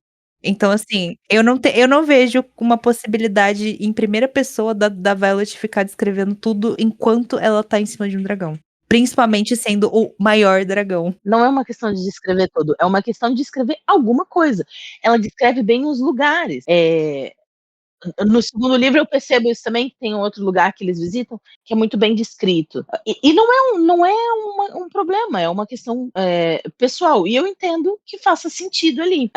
Não atrapalha de forma nenhuma a narrativa, mas eu acho que às vezes quebra um pouquinho o ritmo, que ela tá vindo de uma parte muito bem detalhada, e aí depois entra uma viagem que ela é só literalmente um borrão. Né? Porque beleza, velocidade e tal. A viagem é mais pra descrever como ela se sente, né, no próprio corpo em cima do dragão, que pra ela é difícil. E Só isso é uma que, questão de novamente, primeira pessoa também. exato, por ser primeira pessoa. Então, quando ela descreve o que tá em volta dela, não é o que tá em volta do Tern. E aí, novamente, o poder do Liam principal é o visão de longo alcance. Então, tipo assim, ele tem o poder de ver as coisas em volta, entendeu? Como se fosse a visão do dragão.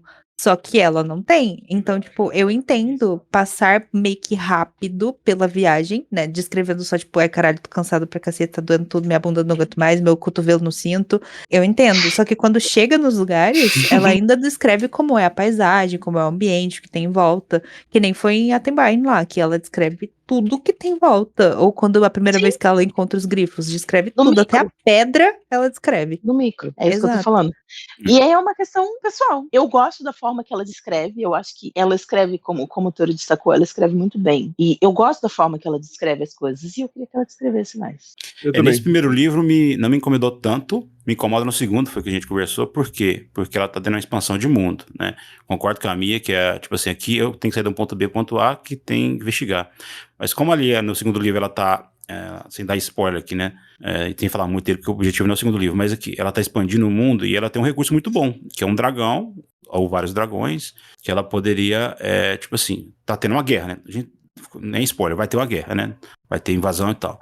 Então vão perder esses territórios. Eu, como leitor, me importo com esses territórios? Como é que eu vou enxergar se eu vou me importar? E o livro é a primeira pessoa. Se a personagem principal se importar, se ela vê o local, descrever que tinha uma vila, ela faz isso num capítulo específico. E a vila foi atacada e perdida. Teve descrição da vila antes, teve criança, teve não sei o quê. Tipo assim, no micro ela faz, entendeu? No caso dela, depende mais de relações com outros personagens, né? Então, tipo, se tem um personagem secundário que é daquele lugar ou que tem alguém naquele lugar, aí ela se importa. Pois é, mas tipo assim, ela era escriba antes, sabe? Ela sabe o que tem naquela reunião. Às vezes ela sabe que aquela reunião é importante. Ela sabe exatamente como é cada lugar. Pois é, tipo assim, eu acho que ela deveria se importar um pouco, na minha visão, né? Pra passar pro leitor, sabe? Tipo assim, eu sei que o livro é de primeira pessoa e eu sei que o objetivo não é esse, mas eu acho que como desenvolvimento de mundo, que eu acho que tem um potencial muito bom aqui que não foi tanto explorado, na minha visão, sabe? De mundo, assim, às vezes. É a visão que eu fiquei somente do segundo. E pra esse primeiro não, porque eu entendi que é fechado, que ela acertou, que o centro é Basgiath mesmo. Mas, por exemplo, quando ela explorou que a Égide, ela foi ver a Égide lá que estava danificada, né? Acho que ela poderia pincelar um pouco até para trazer a gente pro... Opa, tem coisa legal aqui fora desse recanto de covil de dragão aqui. Que deixa um gostinho para um segundo livro. Até uma forma de outras pessoas querem ler o segundo livro, entendeu? Eu fiquei um pouco tendencioso com a Carol nesse sentido também. Eu também. Mas no primeiro livro não me incomodou, não. Me incomoda mais no segundo mesmo. No primeiro livro tudo é muito novo, né? Então qualquer descrição é uma grande descrição. E até melhor, né? Que se ela expandir demais, acaba que é muito infodump, Fica né? E cansativo. fica cansativo, né? Uhum. Assim, em relação ao plot, que é esse enredo de... Quase um enredo do mito da caverna, né? Então, vocês estão sobre uma realidade que, na verdade, a realidade de fato é outra coisa. Eu gosto muito desse tipo de narrativa, tá? Maze Runner é isso. Eu li uma trilogia de livros agora, chama O Silo, né? Que é de ficção científica, que é basicamente isso também, né? Você descobrir que a sua realidade não é aquilo que você pensava, e é muito maior, né? Attack on Titan, né? Que é aquele anime, mangá, né? Tem isso Sim. também. É uma temática que me pega muito, né? E eu achei Lembrou- interessante isso. Lembrou a Hã? Ordem Vermelha também, aquela coisa Ordem do Vermelha. mundo fechado em um Terac lá, Todos os livros fechados, né? do controle de narrativa, né? Eu achei Isso. bem legal. E o que vocês acharam do jeito que foi construída essa descoberta desse segredo todo aí? Como assim? Não, o O segredo plot. de que, na verdade, é o plot, né? Plot Tipo final? assim, Dos Venom e tal. Isso. aham. Ah, não, uhum. dos Vene, tá. Eu achei que você ia começar. Eu achei, então vamos lá. Eu achei previsível, principalmente porque já começa o livro falando sobre isso. Então era óbvio que alguma coisa tava a mais, tipo, tava acontecendo. E eu achei o plot de odiar grifos muito fracos. Porque se eu não me engano, tem uma fala do Tern falando que eles são superiores aos grifos. Então não teria por que os cavaleiros ter tanto medo de grifo. Não faria sentido nenhum. É. Tipo assim, uma mordida de dragão abocanha um grifo inteiro. Não faz Isso, sentido ter gente, medo de grifo. Mia, é isso. Eu também pensei a mesma coisa. Eu falei, velho, são Exato. dragões, foda-se, pra que eu vou É. mudar com um grifo, né? Dá uma que a porra rabada do nesse grifo grifo, tem ele de vira um frango ao problema? passarinho. Aham, exato. É. Então, tipo assim, era óbvio que tinha alguma coisa superior. Porque não fazia o menor sentido ter medo de passarinho, gente. Não faz sentido. Se o passarinho enfiasse no ouvido do dragão, né? Pá!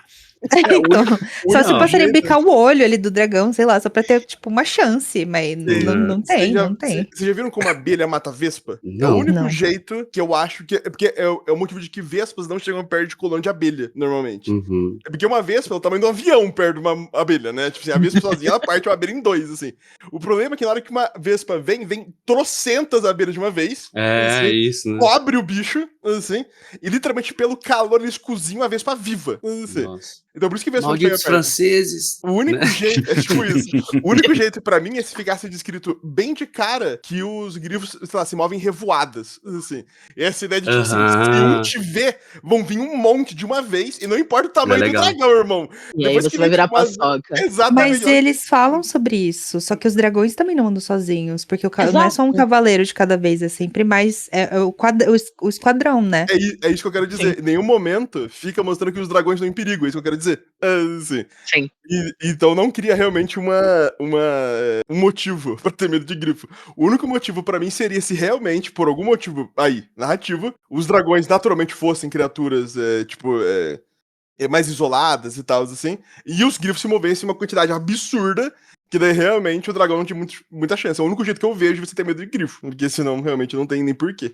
Tentando achar uma lógica, assim, muito forçando um pouco, é que os caras também é inexperiente, é tudo cadete, né? Então, o dragão, ele tem que se preocupar não só em... O dragão é experiente, no caso, o cadete não. Tem que se preocupar com eles e com a Violet caindo toda hora de cima. Vai eles caindo e Com a menina amarrada no dragão.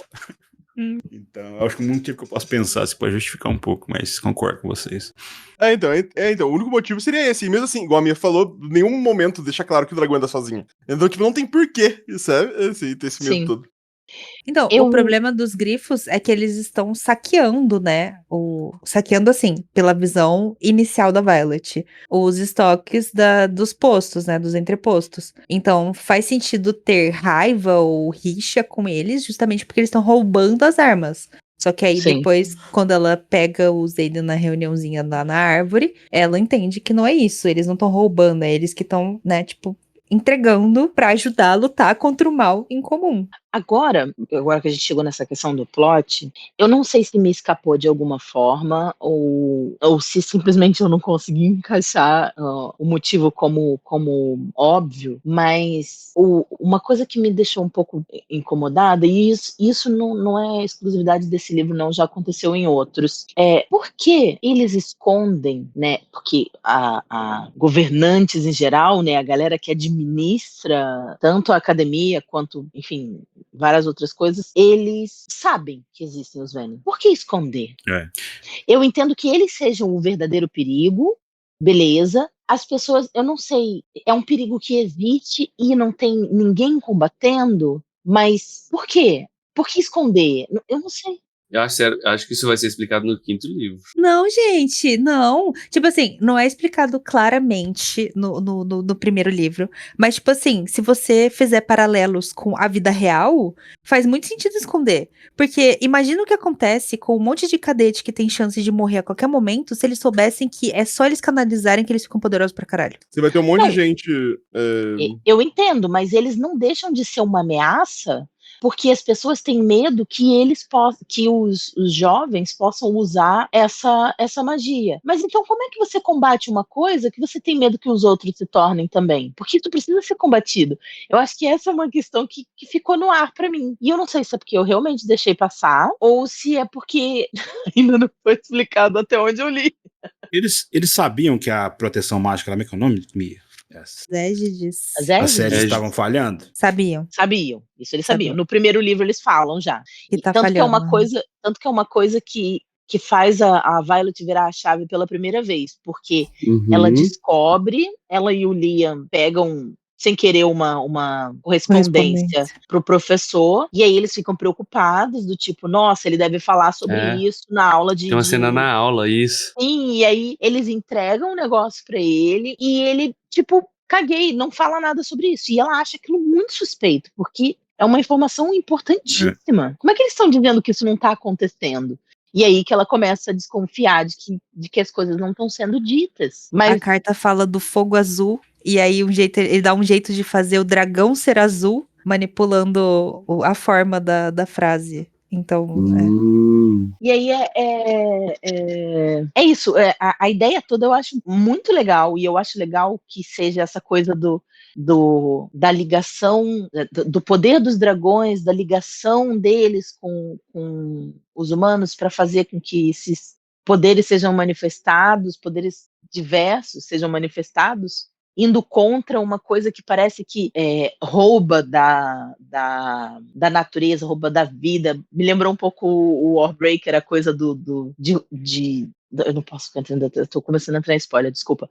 Mas me lembrou um pouco essa coisa deles manipularem a magia de uma forma diferente. E eu entendo que seja legal essa coisa de um contra o outro, mas pra mim não ficou tão explicado a questão dos Venom mesmo. Por que esconder eles? Não porque Carol, eles existem, mas porque esconder. Deixa eu fazer aqui um questionamento para todos. Que você falou isso, eu pensei que agora. As Edges também tem mais Edges internas, né? Porque a Edge começou a falhar, foi fora, né? Foi aquela vila lá do fundo, né? Sim. Tem outras Edges perto de Baliaf, perto provavelmente das cidades centrais. E se eles estão cagando pra isso, porque os Venoms vão matar a galera que eles estão contra, né? Dos grifos, né? Já faz essa limpeza e eles vão estar protegidos pelas Edges. Pensamento aqui meio doido da minha cabeça agora, entendeu? Tipo assim, deixa o inimigo do meu inimigo liquidar, enquanto eu fico aqui, minhas Edges estão protegendo. Eu acho que é isso. Sim, eu acho que é o jeito de você usar. Tipo, você não tem que se sujar, né? Você deixa os caras limparem tudo e depois a gente já passa o rodo no que sobrar. Então eles podem estar escondendo enquanto ainda tem os grifos fazendo o trabalho de combater eles. Nesse sentido. Mas eu não entendo por que os grifos fazem isso. Por que se os grifos sabem que os Venom estão querendo entrar, por que eles ficam lutando igual bobo e deixando os dragões lá sendo treinados? É só eles saírem. Eles não têm pra onde ir, ué. Mas é porque os Venom estão atacando a região onde existem os grifos. Ah, tá, entendi. É por isso que eles estão defendendo a própria região. E no processo, tá em tudo É porque tem a ilusão de que eles estão super protegidos dentro das Edges. Então é problema de quem tá pra fora. Sim. Só que agora, novamente, Benson da protagonista, tá falhando mais com ela, agora que ela está ali. Então agora ela vai precisar, tipo, tecnicamente lidar com o que tá acontecendo. Só que a questão das Égides é que explica, acho que a Mira explica pra ela, que as Égides são como um tecido. E as pessoas que fizeram a pedra de Égide lá, daquela pedra foram esticando os tecidos até proteger territórios mais longes. Então, quanto mais longe e distante tá esse tecido esticado, mais fraca ela é. Por isso que os Venom estão atacando as bordas. Sim. Entendeu? É mais fraco, Estou cansado, Gandalf. Estou parecendo um pão com manteiga esticado. Lembra da fala do Bilbo? Exatamente. Caralho. Paralelos Melhor- cinematográficos. Paralelos O melhor cinematográficos. é falar com a vozinha de. Sim. Essa cena é muito boa. Esse foi bom pra caralho. Né? Esse foi bom pra Me caralho. pegou aqui. Gostou da minha Ah, época? Da minha Foi bom, foi bom. Bilbo? interpretação. Eu gostei. Muito bom. Mas é isso, gente. Então, ficam essas opiniões sobre o plot, né? Queria, então, entrar nas opiniões gerais e a gente já faz, né, se indicaria, se o saldo positivo ou negativo, e fazer uma indicação de algum livro, se você quiser, tá? Então, alguma outra coisa pro pessoal que quiser estar nos ouvindo e queira ler. Vou começar pela ordem inversa que eu comecei no início. Com você, Mia. Saldo positivo, negativo, fala aí, suas opiniões gerais finais aí. Eu tava vindo de uma ressaca literária infinita, né? Pós 4 graduações lendo coisas que eu não queria ler. Eu tava sentindo muita falta de uma narrativa simples. Tipo assim, que tem conteúdo, mas que é fácil de ler. Porque, como eu sempre falo pros outros 3 presentes, eu amo House of Night. É uma narrativa simples, ela é clean, ela te explica o que precisa ser explicado, tem profundidade, tem personagens incríveis, e você lê como se não fosse nada. Tipo assim, passou, sabe? Tipo, nossa, gente, já é essa hora, sabe? E eu tava sentindo muita falta disso. Porque eu tava tentando ler livros que não batiam com o que eu queria de livro, assim. Então, eu tava no TikTok lá, nossa, gente, olha todo mundo falando de livro aqui, indicando não sei o quê, indicando Colin Hoover. Eu falei, vou ver esse, Quarta Asa. Por que todo mundo tá falando de Quarta Asa? Quem é esse caralho de Zayden Ryerson? Falei, vou ler. Eu li em menos de 12 horas. Então, assim, foi, sabe? Tipo, só foi. E aí eu fiquei, vou ler mais. Aí eu li o segundo e fiquei desesperada pelo terceiro. Então, assim, pra mim, o livro foi muito bom, porque ele me tirou de um limbo que eu não tinha noção do quão fundo eu tava nesse limbo. Então, pra mim, foi, tipo assim, muito positivo, porque eu gostei muito da história, gostei muito dos plots, tanto do primeiro, do segundo, do terceiro livro, e eu gostei muito do fato de que ela esconde informações na sua cara que você só percebe depois, ou você só percebe se você for muito detalhista, entendeu? E eu acho isso muito legal, de, tipo, não dar de cara tudo que você precisa saber, sabe? Tipo, direto, assim. Então, eu super indicaria lerem, porque é muito bom. E ler as continuações, Terry, porque é muito bom, tá? Fica muito legal. Destrói você no terceiro, mas é muito legal. E é isso. Obrigado, Mia. Tem alguma indicação de... você deu, né? Leu o segundo e terceiro. Lê o segundo e terceiro, leiam a Cotar. Isso. Entrem na pirâmide de 16 livros da Sarah J. Maas. Pelo A amor de Cotar, Trono de Vidro e Crescent City. Bora lá, gente. Trono de Vida eu já li. Foi massa. Ah lá. Que massa. Foi massa. Joga um teste Deception aí. Para de mentir. Rola do céu. O Theory é hater de escritoras femininas, queria dizer isso pra vocês. Que isso, não, Mia, por favor. Que isso, Mia. O pessoal vai achar que é verdade. Não, que isso. Felipe, seguindo a ordem aqui, né? Bom, a Mia indicou um negócio que eu ia indicar aí, mas eu vou indicar assim mesmo depois. Cara, foi minha primeira romantasia também. Eu tinha um preconceito por achar que a parada ia ser focada só em... A gente não falou do capítulo 30, né? Só do capítulo 30. É 30 e 48, calma aí. 30 e 48, Deixa eu só abrir um parênteses aqui muito rapidinho, Felipe. Você precisa contar como foi a sua experiência com o capítulo 30, tá bom? É verdade. Eu acho que é uma história muito boa e verdade, todo mundo conta aí. precisa rir de você também. Beijo. Faz o parênteses aí. Que foi o seguinte, a Mia me convenceu a ler o livro, mas eu tinha recebido indicações de outras pessoas, inclusive da namorada do amigo meu que mora comigo lá, tinha me falado, só que ela tinha falado que eu não ia gostar do livro. E aí depois eu vi bastante TikTok. Aí eu conversei com a Mia abriu a caixa de ferramenta dela, falei, tá, vou ler o livro. Aí comecei a ler o livro, só que ela não falou nada, não. Eu perguntei, tipo assim, não, esse livro tem um soft porn e tal, tipo assim, beleza. Comecei a ler o livro, até então só tava em comentário, né, gostoso, não sei o que, tal, beleza. Para que eu cheguei no capítulo 30, eu tava lendo por audiobook, né? O audiobook eu achei um audiobook legal aqui no... Só que eu tava lendo também, né? Só que eu tava com fone de ouvido sem bateria. Aí eu fui... tava na casa da minha mãe.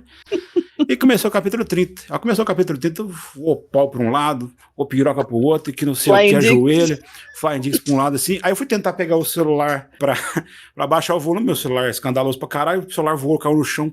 Aí eu saí correndo atrás do celular, desespero. Nossa senhora. Ai, Então, gente, eu quero fazer um outro parêntese aqui também. Que o Felipe falou. O Felipe, como minha primeira romantasia. Por que desse termo só para escritoras mulheres? Sendo que Martin, entendeu? Tipo, eu não vejo, eu acho que cria um preconceito muito grande. Eu, inclusive, sempre falo sobre romantasia também, em vez de falar só fantasia, mas os próprios leitores criam um preconceito enorme em cima do livro, sendo que, tipo assim, o Quarta Asa, o Acotar, não é sobre sexo, não é sobre romance, é sobre guerra, e tem romance, entendeu? Tanto que a gente nem falou sobre isso, né? A gente falou sobre o livro inteiro Sim. aqui e deixou isso pro final. Porque, assim, eu acho que eu fiz Foi ótimo ter lido esse livro também, porque ele me fez refletir sobre algumas coisas, sobre essa perspectiva que é colocada, né? Porque, por exemplo, se o Martin chega lá e descreve que os mamilos da feiticeira estão durinhos debaixo do vestido que ela tá usando, aí a gente fala, olha aí, mamilos durinhos, legais, hein? Mas se é uma mulher falando sei lá, que a bunda do Zayden é durinha e gostosa, a gente fica, ai, não, bundas. Porra, velho, sabe? É só uma questão de perspectiva, sabe? Então sei lá, dá na mesma.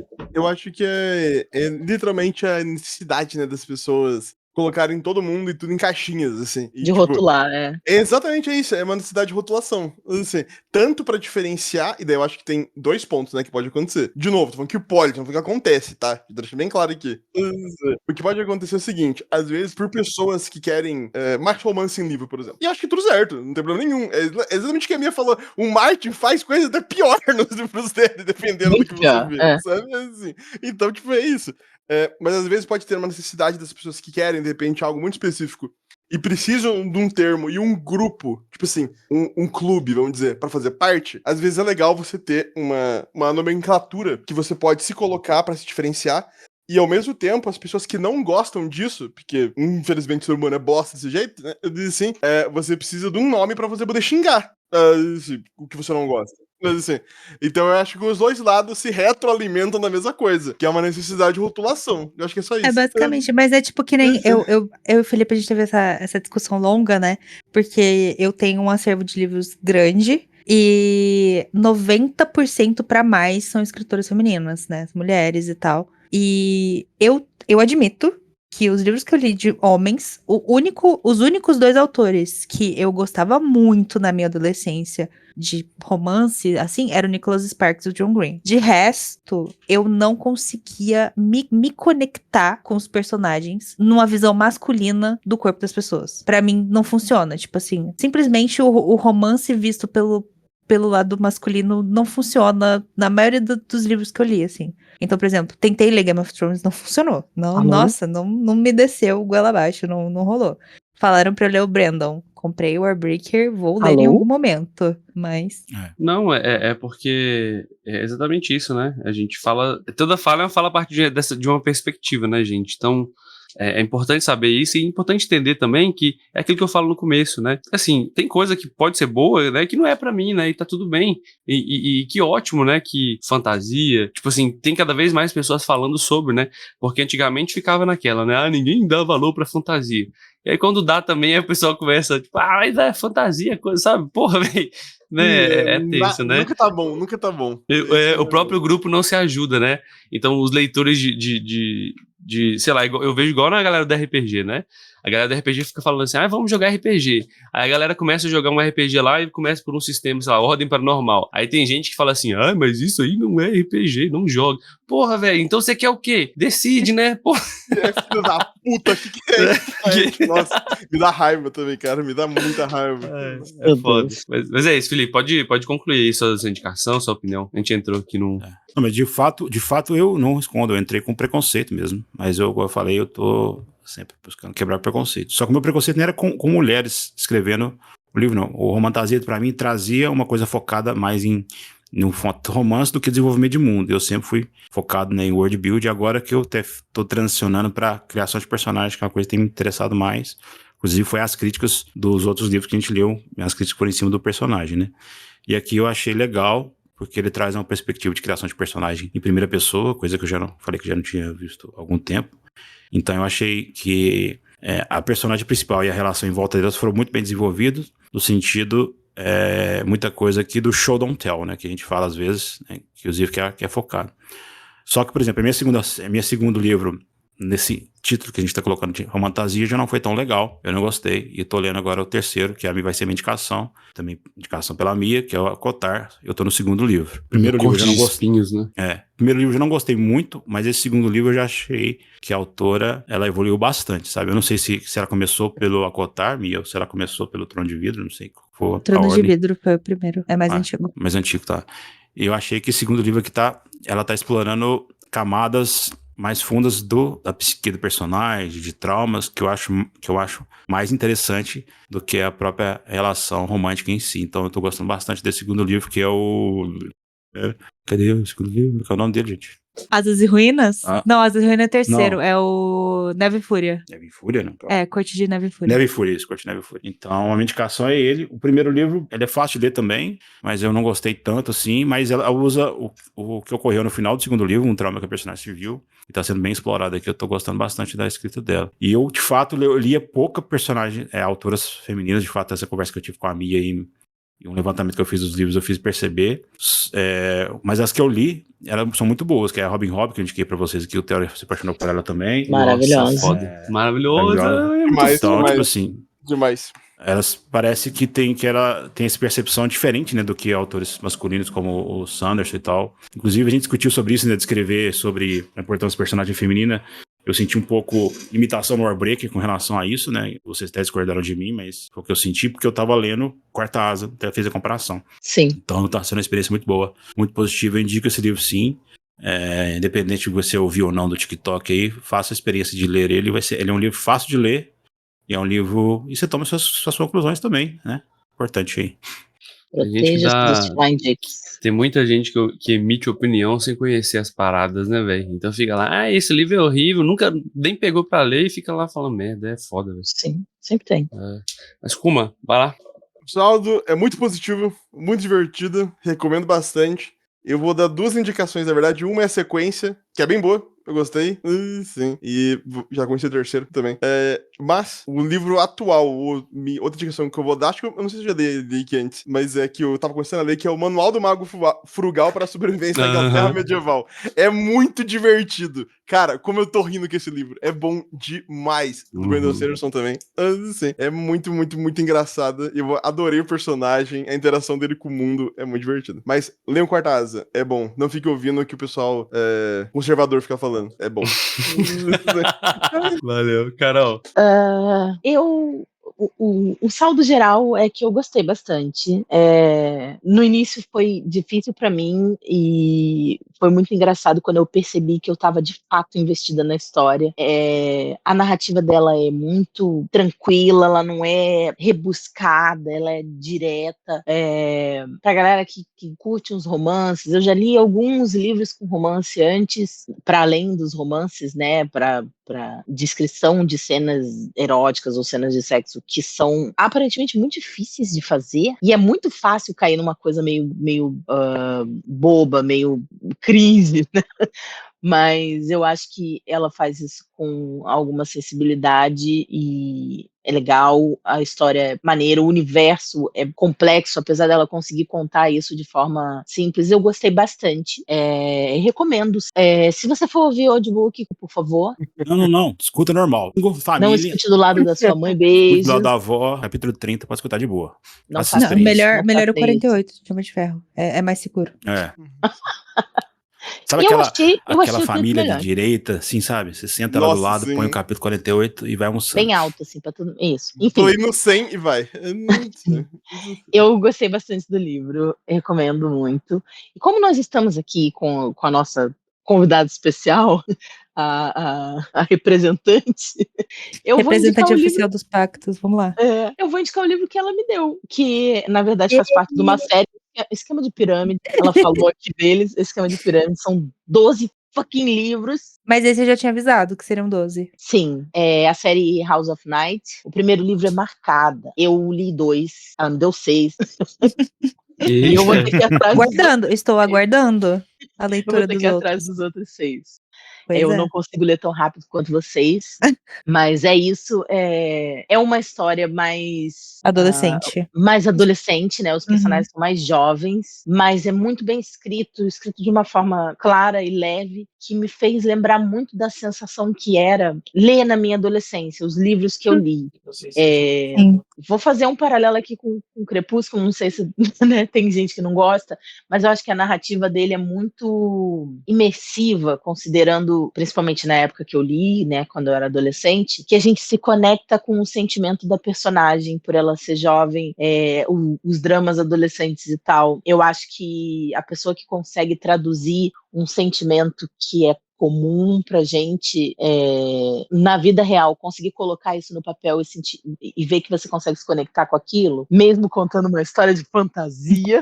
É um sentimento de É que você muito não tá legal. sozinho no mundo, né? Sim, é um Tipo, sentimento tem de mais alguém que pertencimento. sente isso. Aham. E eu acho que eu gostei justamente por isso, porque me remeteu de volta àquela energia da Carol adolescente que devorava livros muito diferentes entre si, né? Porque eu já li Agatha Christie nessa época, Sidney Sheldon, Bernard Cornwell e Stephanie Meyer, aparentemente. Bernard Cornwell. Eu li Crepúsculo. Enfim, são coisas muito diferentes, mas me remeteu muito essa energia que eu tinha de ler compulsivamente, de me identificar mais com os personagens. House of Night. Você diria que a Carol dos 15 anos se sentiu abraçada, é isso? Sim, a Carol de 15 anos se sentiu muito abraçada. Fazendo um adendo com House of Night, já que a Carol indicou, como a gente comentou, né, do livro ser mais a visão da Violet, e tem o capítulo final do POV do Xaden, né, e nos outros livros tem POV de outros personagens, no House of Night tem POV de todos os personagens, praticamente, até dos vilões. Uhum. Então, tipo assim, claro que não é isso nos primeiros livros, né, que no primeiro livro, Não cheguei lá no ainda. começo, você tá descobrindo o mundo, a própria protagonista tá descobrindo o que tá acontecendo de verdade e tal. Mas depois vai, tipo assim, tem 2 capítulos da Zoe, que é a protagonista, e tem uma da antagonista. Aí volta pra Zoe e aí tem de um vilão. Aí volta pra Zoe e, tipo assim, continua voltando pra protagonista. Mas tem a visão de outras pessoas em outros lugares com coisas que estão acontecendo em paralelo. E eu acho isso muito legal. É o melhor jeito, eu acho, de fazer a primeira pessoa, com certeza, porque te dá uma abrangência, né, de percepções, e a maneira aquele negócio do, tipo assim, nem tudo que o personagem vê é verdade, né, porque o que ele tá vendo, a gente tá vendo com a percepção dele e tal, e 2 personagens vendo a mesma coisa, pode dar uma visão brutalmente diferente, eu acho isso muito da hora. Sim. Essa ideia. Uhum. É isso, né? Então, eu vou fazer o saldo geral pra mim, assim, eu acho que é um livro bem escrito, é um livro que ele consegue colocar de forma clara, assim, aquilo que ele pretende e tal, só não me pegou muito, assim, sabe? Acho que não é pra mim, assim, tudo mais, não senti muita vontade de continuar lendo, não. Acho que é importante fazer essa distinção, às vezes, também, porque não significa que, eu não gosto de algo, necessariamente esse algo seja horrível, né, ou tenha, assim, muitas vezes eu vejo, né, e o meu eu adolescente era assim, tá? Eu não gostava de algo e eu era automaticamente como se fosse a polícia do que é bom e do que é ruim no mundo, né? Eu acho que é um mal de adolescente, né? Não gosto desse estilo musical, não gosto disso, então, meu Deus, é foda, essa coisa extrema do adolescente, né? Não de é, achar meu... que tudo ou é certo, ou é errado, ou ama, ou odeia. É tudo intenso. É tudo intenso, intenso. é isso, cara. Mas eu achei que ela escreve bem, assim. Acho que tem muito potencial de construção de mundo aí mesmo, né? Porque eu gosto muito dessas intrigas políticas e tal. E o livro, quando ele já começa com um mapa, ele costuma me ganhar já, porque já tem uma parada ali, né? E como indicação, eu queria indicar um livro, assim, que eu gosto muito, assim, tá entre os meus prediletos, assim, que é um livro escrito por uma mulher também, a Ursula Le Guin, cara, que é O Feiticeiro de Terra-Mar. É um livro curtinho, né? Atrás desse livro há muito tempo. Por E causa de esse você, livro, que eu gente, li. esse livro, ele é curto, mas ele traz muito do que a gente entende. Ela é clássica, assim, o que a gente entende de fantasia hoje, muito passou pela mão dela. Ela critica esses papéis raciais, de gênero, muito dentro da fantasia, que na época, inclusive tem um texto dela, que geralmente, dependendo da edição que você pega, ela escreve, né? É uma série, acho que tem 5 livros e tal, mas cada um tem uma história diferente no mesmo mundo, que é esse mundo de Terra-Mar. E tem dragões, e tem toda a ideia de nomeação do nome do vento, sabe? É tipo o nome do vento Pocket, tentando fazer um paralelo aqui, sabe? A diferença é que é o nome do vento que se inspirou em Feiticeiro de Terra-Mar e não o contrário, né? Então é um negócio muito legal. Eu gosto bastante desse livro porque ele é curto, mas ele é profundo. Tem frase ali que ela escreve que, quando eu tava lendo, não é aquele livro pra você sentar e ler, pegar e ler de cabo a rabo, assim, rapidaço, sabe? Porque, apesar de ser curto, parece que eu sinto que a Úrsula escreve de um jeito que ela escreve nas entrelinhas, aquilo que não é dito também. Então, o segundo livro também, que é As Tumbas de Atuan, cara, é um dos meus prediletos, que é da perspectiva de uma menina que ia ser sacerdotisa, ia ser deusa. E de repente ela percebe que tudo isso foi mudado. É muito foda, cara, é muito legal. É isso, minha indicação. Obrigado a todos vocês pelas suas opiniões e pela sua presença aqui no Clube do Livro. Obrigado a você que está nos ouvindo também. Obrigado, Mia, pela presença especial aqui, pela indicação. Obrigado de coração. De nada. Galera, um grande abraço e até o próximo mês aí com mais um Clube do Livro. Tchau! Tchau! Valeu.